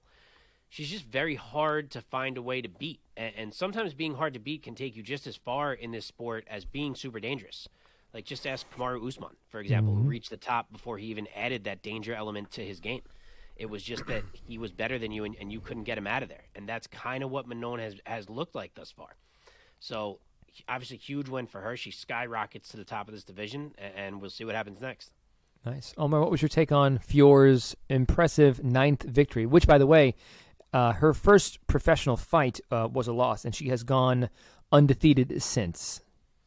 Yeah, whatever that loss taught her, man, she learned a hell of a lot because her performances are fantastic. I mean, her performance against Jennifer Maia was insane. Her striking was crisp, on point. Her management of distance, her use of her kicks. I mean, the body kicks that she used in that fight, I feel bad for Jennifer Maia. There's no way that girl isn't walking around hunched over for the next week because of the body, the pain in her body that she must have from that fight. From the side kicks to the straight up roundhouse body kicks. There might have even been a spinning back kick at one point to the body. I mean, she was mixing it up so well and keeping distance all at the same time. It was super impressive to watch. I'm very interested to see how she ends up skyrocketing into the division and how well she does, because as good as she looked against Jennifer Maia and the ranking that Jennifer Maia was at, she might be a real issue in that division. Let me stick with you, Omar. She's already pretty much knocking on the top tier of women's flyweight. She's ranked number 7 in the UFC rankings. Mark, we'll check in with you in a bit and find out where she's ranked in your ranking system. She just beat number 7 in the UFC rankings. Where do you see her going next? So, let me just get to the Wait. flyweight. Oh, wait. Oh, boy. What's wrong? Wait, we're close to Mark going on another UFC rankings rant. Okay. You said she was 7. I'm over here. I'm like, how could she still be that low? I pull it up. 6 is Jennifer Maia, who she just beat. Yes. How is that possible? How? I hope I'm not screaming too loud that my audio is not registering. They Number have not. 6 is Jennifer Maia. Number 7 is Manon Fior. Who is in charge of these things? Could they maybe they didn't update it yet? No, it's updated. No, they did update it. Yeah. Oh, Jesus. Fucking That is brutal. pretty dumb. Brutal. Manon Fior went up six slots. Jennifer Maia lost 2 slots, and Jennifer Maia is at 6 and Manon Fior Yeah, is and at if 7. the two athletes are they're adjacent, they're right next to each other in the rankings, and one of them beat the other, that should be automatic. I gotta think by next week they flip flop that. So Manon is probably really 6. But my God, the stupidity! I can't. The sad part is this is really supposedly dictated by MMA journalists and the media and stuff like that. So people who basically spend their careers reporting and watching MMA and don't know that that whole process is messed up. That doesn't make any sense. It's been outed before, though. I don't know if it's been cleaned up now. This was maybe a couple years ago. Evidently when not. a list came out of some of the names, and some of the people on the list were publicly being like, yeah, I barely even watch MMA anymore. Like, I'm just on this list because I'm like a legacy boxing journalist, and I got put on this list. Like, some bullshit That's like rough. that. That's So real I don't know rough. if they cleaned it up once that all came out, but maybe not because this is brutal. Yeah, it doesn't make sense to have this when we have, people like the great Mark Prio who have fucking rankings that make more goddamn sense than the official rankings. Like, Oh, it yeah, just way- doesn't way make more sense. Way more doesn't sense. make sense. All right, sorry. So we were going into who Fior is getting next. That like I think we were saying earlier, this whole ranking for women's flyweight right now is just super crazy. She called out Chukagian. I guess she could probably wait for Chukagian, but Chukagian is booked for a May 14th fight against Amanda Ribas, which is a solid fight, to be honest. If she fights the winner of that fight, regardless, I think that's a good fight. Chukagian is fighting Amanda Ribas. I was just gonna say Hebus is going up. I was just going to say that. She's going up to 125? That's what it says here. Wow. Wow, I totally missed that announcement. Why Amanda Ribas? I know she's so good at strawweight. I know. I love her at strawweight. I feel like she's not as good at 125.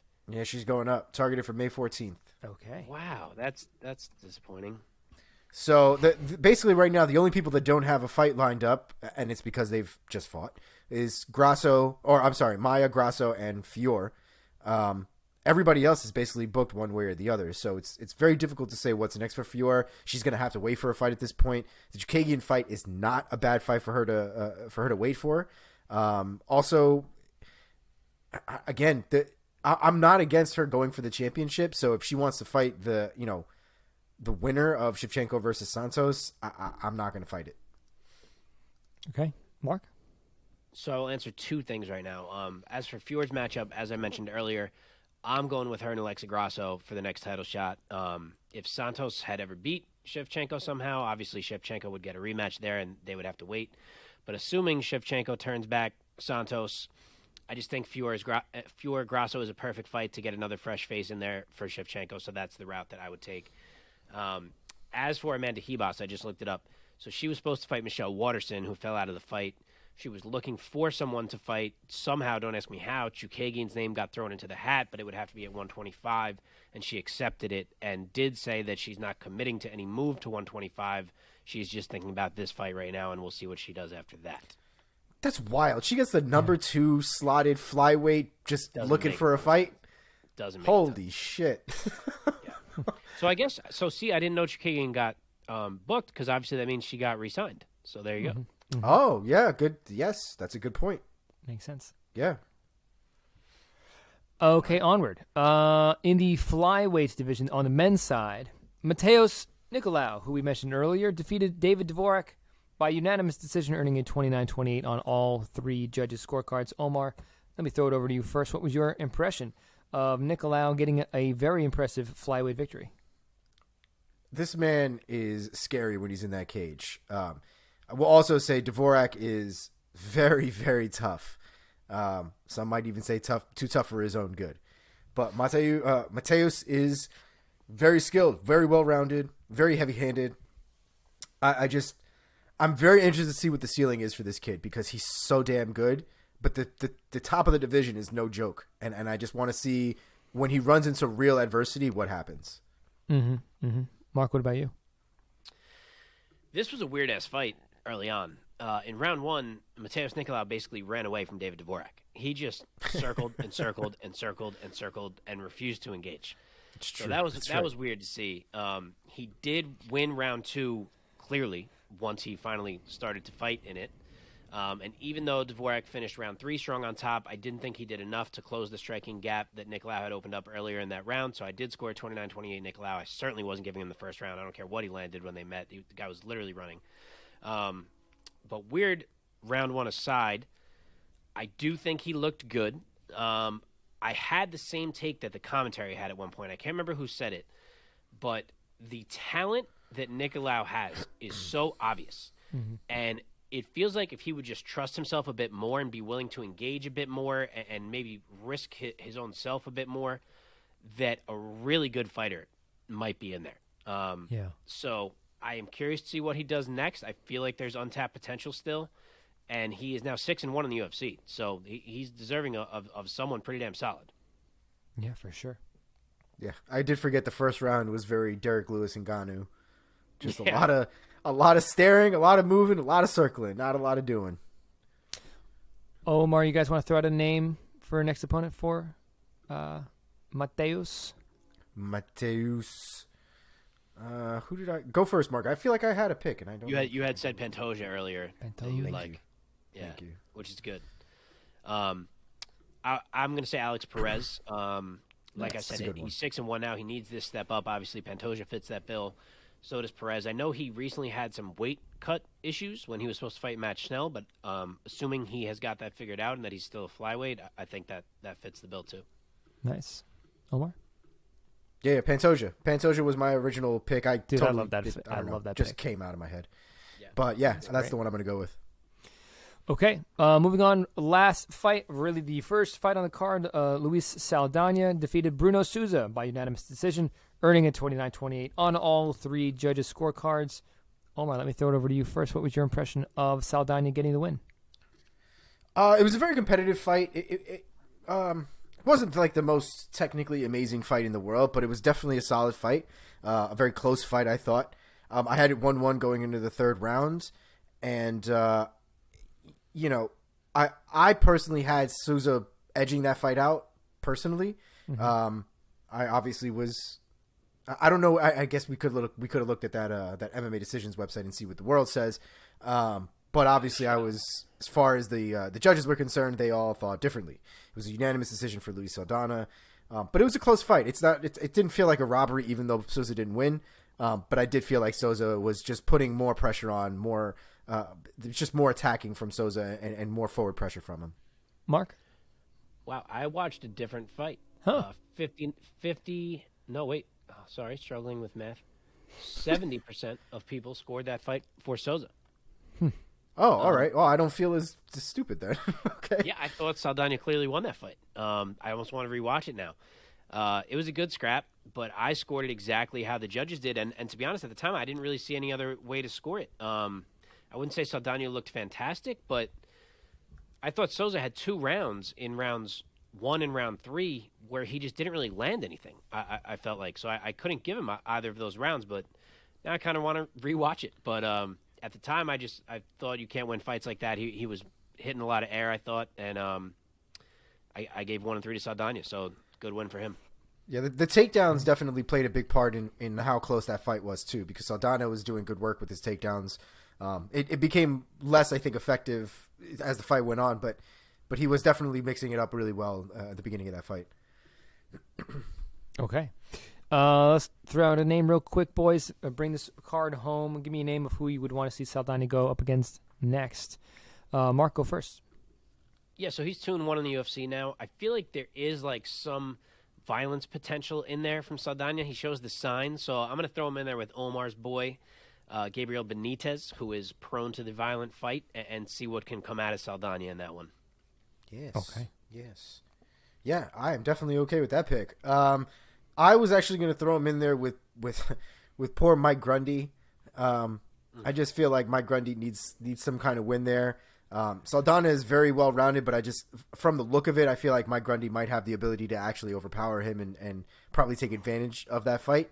So I think it could be a very competitive fight. Mike Grundy is 1-3 in the UFC, so he doesn't have a great record. I think he got caught in his last fight, though, so I hate going off of that Americani fight. Mm-hmm. I think it would be interesting to see what happens with Saldana.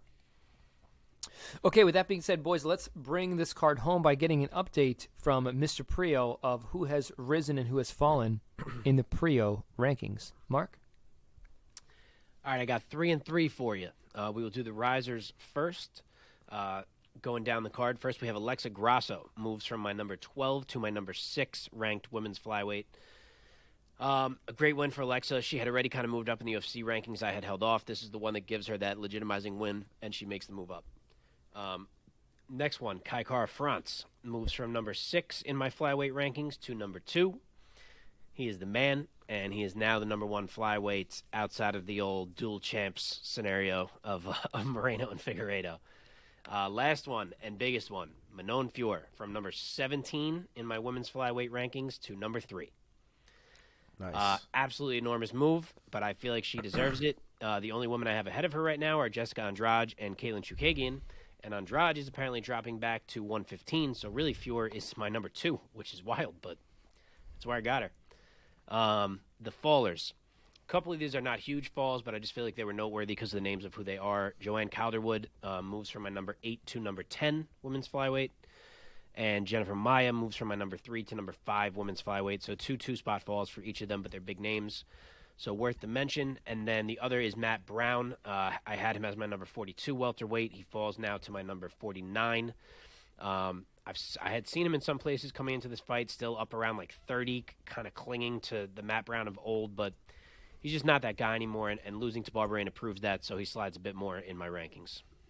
Okay, thank you very much. And that is a wrap. Does it for this past weekend's UFC fight card. That being said, now let's jump into the One Championship recap from 1X from this past weekend.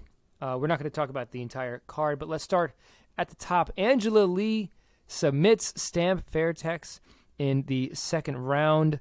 Omer, let me throw it back over to you. What was your reaction of Angela Lee weathering the storm from Fairtex and getting the win? So, funny story. I went to my gym Saturday morning to watch these fights before my Saturday class. And when our class started as soon as Angela Lee got into the ring. So I was jump roping while I was watching this card or watching this fight. So I didn't catch everything. I did catch Angela Lee eating a nasty body kick that basically had her hunched over for a good portion of that first round. Angela Yee, though, like I think we talked about last week, Angela Yee is scrappy, son. Angela Lee. Why do I keep calling her Yee? Angela Lee is scrappy. She is bad. She is very, very bad.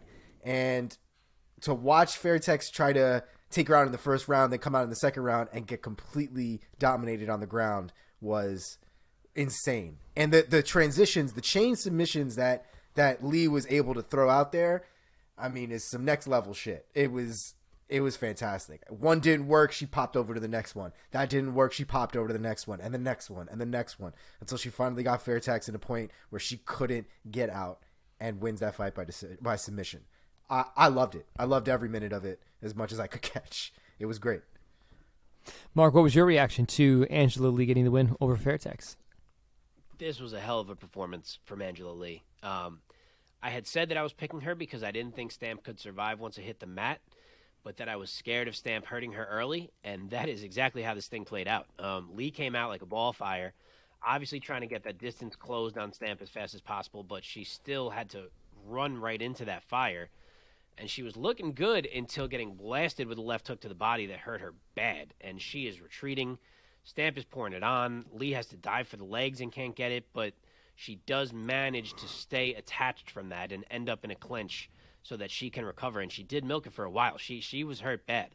But once she did recover, it became the Angela Lee show. She gets the takedown. She is hunting for any and all submissions. But to Stamp's credit, she manages to stay safe. She sees the bell in round 1. But then round 2, Lee closes the distance again right away. Another takedown. Starts attacking any and all subs, like Omar said, just chaining everything, armbar, triangle. She even went for a damn twister. And Stamp is surviving all of it. She's creating scrambles, but Lee is just so damn good in these scrambles and so heavy that no matter what, Stamp cannot escape back to her feet. And finally, Lee ends up in mount. Stamp immediately gives her back, which was probably a poor choice. Lee flattens her out, cranks, like wrenches on a rear naked choke to elicit the tap from Stamp. So, yeah, it was a great fight. It was a tough fight. Stamp did not go away easy. Obviously, she hurt Leah, as we said, so she looked good. But it was a reminder that Angela Lee is the real deal. Yeah. Absolutely. Yeah, dude. Okay, in the co-main event, Demetrius Johnson scores a second-round submission over Rodtang. Mark, you were right. Hit the nail on the head. Give him some love. What was your assessment, Mark, of how that fight played out? I really enjoyed this fight. As I've said, I don't always love the quirky stuff like this, but I thought this was cool. I thought it was cool going in. I was hoping I would think that once I saw it, and I did. Yes, it played out how I thought it would. But granted, I thought at least somewhat that DJ would try to avoid the fight a little bit in round one, in the Muay Thai round. I even had seen some people go as far as suggesting that DJ would just kind of try to run and skirt around the outside and hug Rodtang whenever he got close. And, man, that is not at all what happened. DJ came to scrap. He honestly did great in the Muay Thai round. Rodtang was certainly walking him down, and DJ likely did lose the round. But he gave almost as much as he got in that round. He really hung, and I was impressed. And then, of course, round two starts. The script flips right away because now it's DJ walking down Rodtang, which was crazy to see. Usually you don't see a fight turn like that, but obviously the rules made it that way. Rodtang is skirting around. He's trying to keep that distance, but all it took was one ill-timed hook, and DJ was in on the takedown, and it was academic from there. Takes his back, gets the choke. Rodtang did fight it hard and goes out like a G for a guy who's not used to being choked out, but DJ gets it done, adds another really cool win to a long, long resume, and now give me my damn John Lineker fight. Omar, what was your assessment of Johnson getting the win? Yeah, a lot like Mark, I was very surprised at how that first round went. I didn't expect DJ to win the round or be super dominant or anything like that. I didn't expect him to run. I mean, that seems like a wild thing to expect from DJ. When the fuck have you ever seen DJ just run? But at the same time, I didn't expect him to essentially be pushing forward and literally throwing hooks and straights right at Rodtang's face, really trying to hurt this man. I did think he would be trying to use whatever distance he could, keep the fight a little bit more on the outside, push in when he needed to, and get the clinch so he wasn't getting blasted with kicks. But I guess I really didn't expect a heavy offense from Demetrius the way that we saw. Demetrius definitely ate some shit, but so did Rodtang. Yeah. Rodtang did not walk away from there not getting punched directly in his chin. So credit to DJ for scrapping with Rodtang, because that's a nightmare, I feel like, for most people. Second round, though, was kind of exactly what I think a lot of people thought was going to happen. I think I may have put a little bit too much faith in Rodtang's ability to survive, which is what I thought he was going to have to do in rounds 2 and 4 anyway, was just survive. But it does go to show you that as good as a Muay Thai striker as Rodtang is, no matter how good you are in the stand-up, if you don't know ground game, you see how dominant ground game is, and you see how much it changes the way somebody fights, because he did have to worry about the ground game, and so he's not all of a sudden walking forward, nonchalantly like we always see him do. This is the same kind of thing where we see in MMA, where guys just don't fight the same because of these types of things that they all of a sudden need to worry about. This is all mental at that point. Everything, all that change that you saw from round 1 to round 2 is all mental. And it was super interesting to see and super amazing to see DJ come out of there victorious the way that he did, man. He's going to have people are going to have a real hard time denying his GOAT status. Like, seriously. Yeah, man. Absolutely. Okay, let's move on. Down the line. In the bantamweight title fight for one championship, Adriano Moraes defeats Yaya Wakamatsu via submission by guillotine choke. The end coming at 3 minutes and 58 seconds of round number 3. Moraes over at One Championship continues to look very impressive. Omar, let me start with you here. What was your assessment of Moraes' big win? Go to me first on this one, and I'll tell you why. I'm going to be very brief because, unfortunately, I did not get to watch one live as Omar did, and for whatever reason, this fight is legit impossible to find online. So we're going to have to rely on Omar's analysis for this one. From the highlights I saw, it looked like it was not an easy night for Moraes until he was able to snatch up this guillotine and pull it out. So, yeah, let us know because I don't know. Yeah, it was a pretty back and forth fight. Moraes, though, looked good. I don't think at any point did he look like he was getting overrun or dominated at any stretch of the imagination, but it was a competitive fight. They were both taking big shots from each other. By the time we got into that submission moment, though, in the third round, I got to say I didn't think that Moraes had it. I really did think that he was gonna close it up. It didn't look like it was sunken all the way. But to Moraes' credit, that man had it cranked 100% almost the entire time. And you know, here I am. Oh, he's gonna blow his arms out. He's gonna do this. He's gonna do that. He's not being smart. And then all of a sudden, there goes the tap, and Moraes ends up winning his belt again. And I gotta say, man, he obviously felt something that was difficult for people to see from the outside. But credit to him for being able to hold that choke in as deep as he held it in, as hard as he held it in, for as long as he held it in. Because yeah, man. If that fight didn't finish right then and there, Moraes' arms 100% would have been blown. 100%. Was it, like, would you call it a 50-50 fight prior to that moment, or was someone winning it? I had it Moraes winning that fight. I don't think I had it 1-1 going into the third. Like maybe not, but I have no. Like I said, I don't know why I found every other fight so easily. That fight like doesn't exist. Yeah, I can't say that I had Moraes winning it or having it 1-1 going into the third, or even Wakamatsu winning any of those rounds. It was a competitive fight, though. I wouldn't be surprised, I guess, if somebody had Wakamatsu winning at least one of those rounds. I personally did not, but it was a very close fight, I thought. That sub, though, was nasty. That guillotine was disgusting. Yeah. All right, boys. One more fight from one championship. Yoshihiro Sexyama Akiyama defeats Shinya Aoki by TKO in the second round. Mark, were you able to watch this one? Yes, I was not. Yes. Oh, wow. So you saw this one, just not the Moraes one. Yeah, I just can't. I found all three of these other fights. The Moraes fight was unfindable. And I found all the others in like 4 places. And I just couldn't find them. I don't understand. That's weird. Maybe the fucking video cut out when it was being recorded. But, yeah, this fight I did see. What a tale of 2 rounds this thing was. Round 1, Aoki does what he does. He backpacks Akiyama. He gets the choke in a couple times. At one point, you even hear Akiyama, like, gurgling. But somehow he doesn't tap. He toughs it out. And then round 2 was an example of what can happen to a one-dimensional fighter like Shinya Aoki. And I don't mean that in a disparaging way. Aoki's an old-school fighter. He relies on one dimension of MMA, and that dimension is nasty as hell. And a lot of guys can't handle it, and Aoki gets them out of there quick. Yeah. But Akiyama survived the death blow, if you will, in round 1. And then once he starts landing on Aoki in round 2, and Aoki, who, let's be honest, can't strike, looks to grab and close that distance and stay safe like he usually can on most guys. But that's when Akiyama's size and strength, because remember, Aoki's fighting at a weight much higher than he usually does. His size, his strength, even his length, because he's able to stay farther back landing those strikes than most guys can on Aoki. So it's easier for Aoki to grab them. That all came into play. And Aoki simply could not get inside to clinch or try to initiate any kind of takedown. And if he can't do that, he is more or less a sitting duck, and that's exactly what he became. So awesome win for the 46-year-old Japanese legend, Yoshihiro Akiyama. Crazy. Yeah. All right, that does it for our Wait, recaps. boy. Oh, sorry. Wait. He doesn't care. He doesn't care what I think.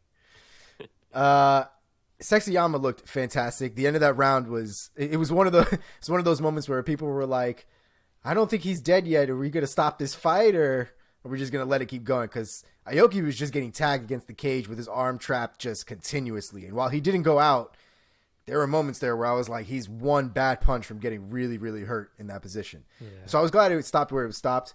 I will give you guys one bit of anime knowledge here, because you may have missed it. So you guys know when Sexyama does that thing with his back where he's got people looking at his back muscles and stuff like that, because he obviously doesn't have a tattoo back there. It's not like Showtime when he's like pointing at the Showtime on his back. He's just basically flexing for you and you're looking at his back muscles. So I'm pretty sure Sexyama's a little older for him to be referencing this anime, but it's so Japan, though, dude.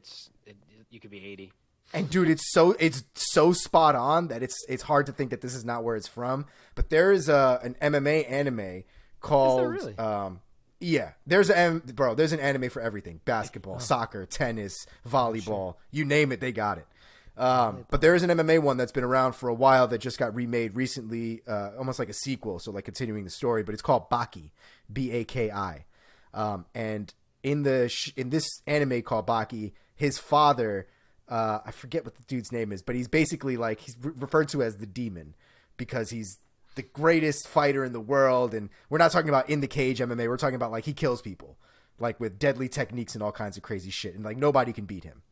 But when he's called the demon though, because when he turns around and he flexes and you look at his back muscles, the muscles are shaped in a way that shows a demon face. And it shows like the severity of his muscles on his back and how strong he is and all that stuff. So I think it's Sexyama showing this like demon kind of flex with his back muscles. You sure he's not just flexing like normal? Who the hell flexes their back muscles like that, Mike? I don't know. That's weird. It's Japan. I'm going to go with that one. That just makes more sense. Okay. All right. With that being said, we bring our recapping to a close for this one. Thank you, gentlemen, for your adept analysis. And now, let us go inside the MMA sphere and find out from Omar what are the new happenings in the world of mixed martial arts. I just sent you guys a picture of what the anime looks like, so you guys can take a look. It's it obviously more does. ridiculous than, but It looks like. I think that's what he's doing it for personally. But I guess I might be a bit more nerdy than the average person. Yeah. All right, welcome to the MMA sphere. Oh yeah. All right, let's get right into it. We don't have a ton of stories because we have quite a few fight announcements today. So let's jump right into it. Melvin Manhoff is on my marquee for the Inside the MMA Sphere. The man has been pulling out some heroic nonsense this past week. He chased down 3 burglars that apparently tried to burgle his house on Monday. Talk about picking the wrong goddamn house. They burgled. They burgled. So apparently this is obviously all in Amsterdam where he's from. And his neighbors hit him up and told him that his house was being burgled. And They picked the wrong house to burgle, bro. I mean, and so he apparently sat and waited for these guys because apparently they were going to come back. And so they came back. He waited for them, found them, chased them down in his car, kind of went a little Cain Velasquez on them, and hit the car at full speed. Yes. Made them crash into like an off-road, off-ramp off of the highway or whatever it was, like kind of into the ditch. He goes and also crashes his car, sort of like Hot Wheel spins his car a little bit, jumps out of the car, tells the guys to get out. They don't get out. He punches the glass of the car and gets everybody out of the car and has them sit. Like a he punches the glass with his own hand. I mean, I would be fucking terrified at that point. I'd be done. Granted, I don't think I'd be burgling everybody's house, but there we are. So yeah, Manhoff just single-handedly caught 3 guys that tried to rob his shit. And his explanation was pretty much I went off a little bit because that's where my wife are and that's where my kid are. And, they violated that space. And I 100% agree. And they're all lucky that he didn't beat the shit out of all of them and that all he did was get them out of the car. He could have killed them. That is one of the scariest men I can think of to be chasing me. He is a fighting human. Yeah, 100%. Melvin Manhoff is a man that I don't think has ever really utilized jabs and straights. That man is all hook all day. So it's true. He would have murdered those people single-handedly for sure. Without a doubt, he is the world's scariest Melvin. Damn. That's cold, Mike. That's cold, Mike. There are not a lot of Melvin fighters. I know. That's why I feel like that's a specific jab. That's cold, Mike. Melvins of the world? Melvin Gillard, is that not who you were talking about? You're not talking shit about Melvin Gillard? No. I just meant the name Melvin in general. You don't think of as a professional fighter. So I guess that means that I was talking shit about Melvin Gillard in my head. Yes. Got it. Okay. All right. Fair enough. Next on the list, Fabricio Verdum. He is out of the PFL 2022 season and might be considering retirement at this point. Whack. He's not young. He's definitely not young, but I mean, it sucks that he was right there. We were just about to see kind of what that was going to be about that 2022 season, and Yeah, that's not only if it was like the perfect spot. I was like, all right, we get to see a little more Verdum. Maybe he can still pull it off. Like it was kind of like perfect for right now. That's yeah, not only is he not there, he might not ever be there again. So it'll be interesting to see what happens. But as of right now, it's very possible that we won't see Verdum back inside of any octagon or cage again. While one goes, another comes back. James Vick calling out end of his retirement and proceeds to professional boxing. I don't know how this is going to work. I don't hate it as much as I feel like I hate other people who try to go into professional boxing. I don't like it. But at the same time, if he's been training boxing and no one has made him duck his chin and put his chin into his goddamn chest while he's fighting, they're all doing him a disservice, because if his chin is up in the air while he's fighting, especially in boxing, he's going to get worse damage than he got in MMA. 100%. I mean, the roadblock he kept coming up against in MMA was not against grapplers. It was against strikers who were treating his head like it was a ball on a tee. Because he hangs his chin out in the air. Like you know what professional boxers are going to do to that thing? My God, that's a terrible decision. Yeah, I'm not. Like I said, it was a big aspect that was a problem for him, something that he could fix properly if he gives it enough attention and enough work.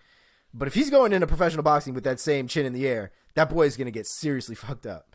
Yeah. So I hope he figured that out. Last on the list of news, just a little update on Jorge Masvidal.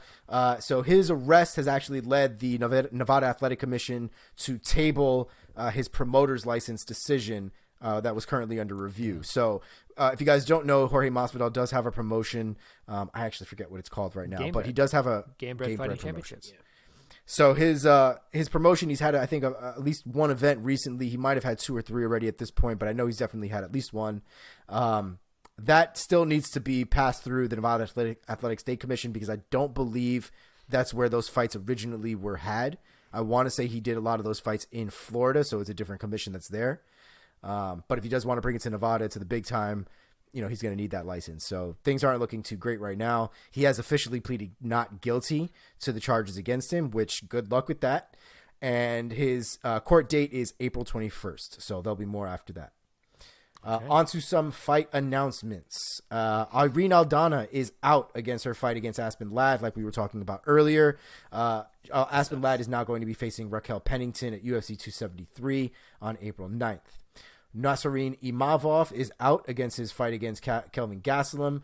And luckily for us, Dricus du Plessis has stepped in against Kelvin Gastelum, which is a huge step up for him, for du Plessis, I should say specifically.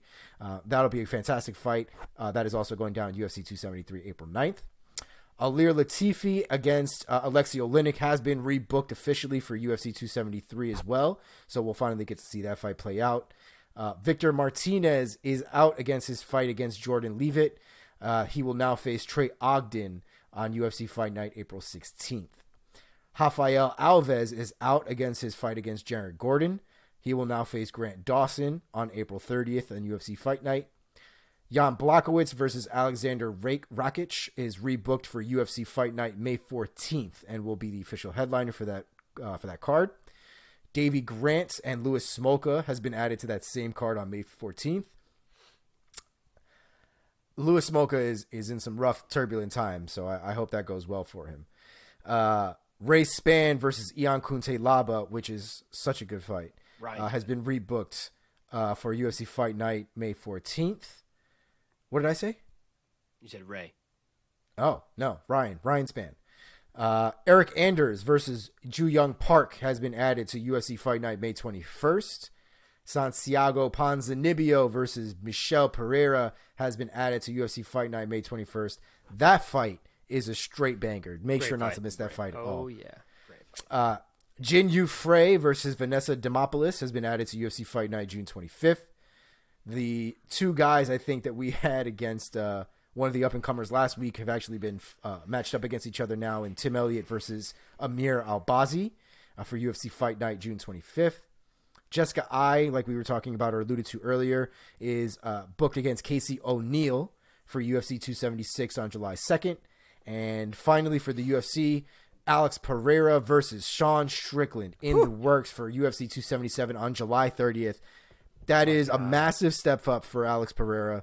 A fantastic fight for Sean Strickland to kind of get a little notoriety, more notoriety under his belt. But damn, that fight should be fireworks. Everything about that fight screams fireworks. So hoping for the best. Last week when we were matching him up, I said if you wanted to really catapult him, I gave 3 options for steps, and my top step was Darren Till, and they were like, "We see your Darren Till, and we will raise you, Sean Strickland." So I did not see that coming at all. It's good. I mean, it's a solid fight. It's definitely a solid fight. And if Alex Pereira wins, I mean, we just opened up a whole new set of fights for this kid. Oh yeah, it's go time. I think the winner of that fight is getting a title shot already, because Izzy's fighting Cannonier. The winner of Vettori Whitaker is not going to get the title shot. They're not giving one of them a title shot again already. So the next shot, I feel like, has to be the winner of that fight. I don't know who the hell else it would be. Wow. And imagine if he dusts Strickland. I mean, I'm here for it. I'm here for it because somebody needs to whoop that kid's ass. So I'm definitely here for it, dude. Yeah, I'm gonna have to put my MMA thinking cap on for this one because stylistically, I'm like, how are they gonna match up, man? Is Strickland gonna get blown out of the water? Oh, sorry, I thought you'd stop talking about that. No, I was gonna is Strickland gonna get totally blown out of the water, or is he gonna put on a clinic against Pereira? Who knows?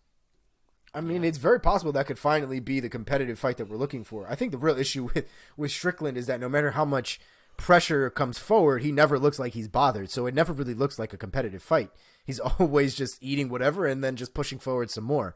But Pereira, one of the things that we talked about the last time that we talked about Pereira was the timing on his knees and the consistency that he has timing those knees throughout the entire fight. Strickland's going to have some real problems, I think, pushing forward consistently like that if Pereira keeps throwing knees in his stomach, man. It's a very interesting fight. I can't say that it's not. I'm very interested to see what happens there. And I love this fight because fights where someone like skips multiple levels to get to the fight. Because I'm like, how am I supposed to analyze this when I haven't seen him fight anyone close to a Sean Strickland? Like, I have no fucking idea how he's going to do. Yeah, man. Just a couple of Bellator fights that have recently been announced. Sorry about that. Give me 1 second. It's all good. Gegard Mousasi versus Johnny Eblen has been announced for June 24th for Bellator 282. Benson Henderson has officially signed his new contract with Bellator, and he is fighting Peter Queally at September 23rd's Bellator Dublin. Right. And Michael Venom Page will be fighting Logan Storley. Yeah. And if I could find when and where, that'd be great. Oh, here we go. May 13th, Bellator 281 in London. So that one should be a banger. That is Storley stepping in, and they're going to make it an interim title because Amasov is off fighting in Ukraine, so he cannot fight Page as planned. What a beast. Yeah. What a beast. Yeah, and also Benson, that's going to be interesting because he is going to be booed heavily fighting Queally in Ireland, which is not a normal circumstance for Benson Henderson, so that'll be interesting. It'll still probably be a split decision. Yeah. That's all I got for you boys inside the MMA sphere. Yes. Oh yeah. All right, with that we move on to our preview of next weekend. Psych, just kidding. Unfortunately for us and for everyone in the whole world, there is nothing to preview for this weekend because we're going to have a dry weekend MMA wise. I realized why today. Why? It's because WrestleMania is Saturday night and Sunday night, and I'm boo. sure they didn't want to compete. Fucking boo. Well, that means that we get to jump straight to a little bit of trivia that we like to end on with this show if you guys are joining us for the first time. And if you're joining us for the first time and you're still watching this, thank you so much. With that being said, let's do this little trivia thing. Here's my first question.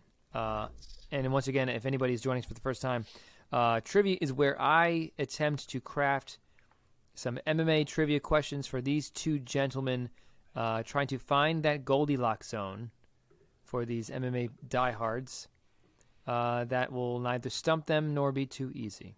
Here we go.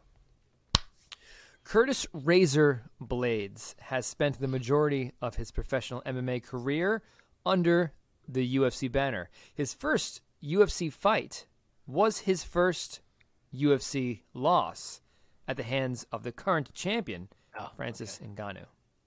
Who was Curtis Blades' first UFC win? Was it A, Luis Cortez, B, Cody East, C, Adam Milstead, or D, Daniel Omielanczuk from Poland? Omar, is there music that you could play on Riverside, like a Jeopardy-esque theme? Hang on, I don't think so. Like suspense music? I don't know. Some Jeopardy music.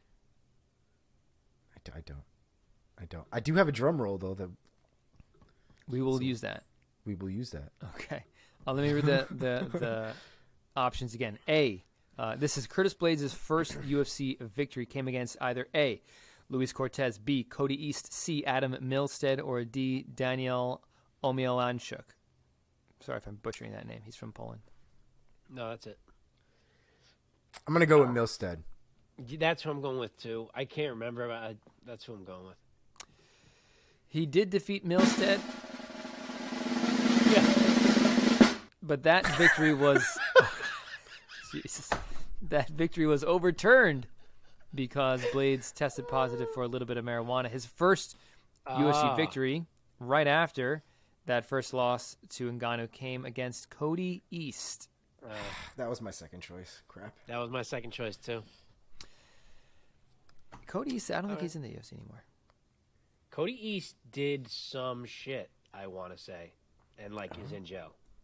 Oh, he did some real shit, you mean? If I'm thinking of the right person. Cody I East. won't might say what I be. think he did in case it's the wrong person, but because it's not a good thing. You got it. Your ex-UFC fighter Cody East arrested again on charges of child abuse, battery, That's and it. more. Jeez. Oh yeah, no, he can go away. That's the Okay, I have one more. This one is not multiple choice, but it is a fill in the blank. Alexa Grasso has just 3 professional losses on her record. Can you name all 3 women who have bested Grasso? No, definitely. Come on. 2. No, I have 3. Yeah, I got it. All right. Omar, think I give me got your it. 2 first. No, I'm saying I have 3 now. No, Omar. I said, Omar, you go first. I don't know. I got nothing. You're nothing? I literally have a blank in my head. You're going to I kick can't yourself. think They're of not, any they're of not unknowns. All right, Mark. Me doing the rankings definitely helps me with questions like this because I look at Yeah. fighters' records when I have to evaluate if they should move up, down. I look at their full records to remind myself of who they've beaten, lost to. So it's a little unfair to Omar, but I think that the answer is Carla Esparza, right? Correct. Is there, Omar, is there a ding? Probably not. Oh, We don't have to play with not. this. That's in a the good. That's a episode. good one though. I gotta find a ding. This is the one I'm a little unsure of because I feel like my mind is not remembering the fight, but Tatiana Suarez? Correct. Yeah, and Felice Herrig. That is correct. Yeah, baby. Nice. Very good, Mark. See? That's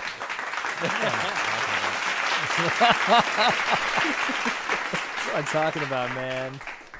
All righty. Well, boys, let's Having bring too this much fun with that. show to a close. It's been fun. It's been a fun one, as it always is. We will see you guys next week, and we will have something fun to talk about, even though we won't have any fights to break down.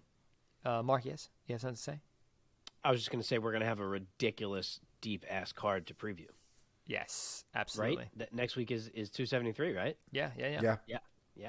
Can't wait. That being said, one last time, if you guys are watching this on YouTube, thank you so much. Like, subscribe, and of course, share with anybody you know who is an MMA fan. Find us wherever you get your podcasts, and of course, follow us on social media. DM us, hit us up with any questions, concerns, or comments. All of the above. Find us at @and_new_MMA show in all the places. Gentlemen, any parting shots? I have nothing relevant to say. Omar?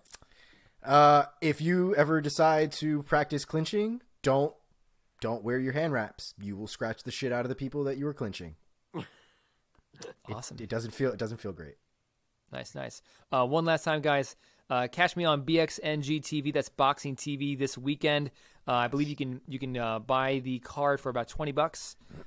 Amazing Muay Thai card in New York for Warriors Cup, which is put on by Three Pillar Promotions, and there's a number of championships on the line, including Warriors Cup belts, Gamma belts. That's the sanctioning body, and I believe we are ending the night with a pro bout that's going to be for a WBC Muay Thai North American title. I cannot be more excited for this. This feels like such a very cool career milestone for me as a ring announcer. So very, very excited. I look forward to checking in next week and letting you guys know how it goes.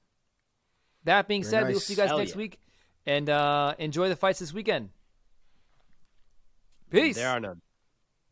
I mean, next Peace. We fucked it up. Do it again. Do it again. We ruined it. weekend. Okay. And thanks so much, guys. And we'll talk to you next week. No, do it one more time. Peace. You want to do just for peace? Son of a bitch. You didn't specify. Oh, fuck me. Later, folks. Oh, fuck it. We fucked it up. Later.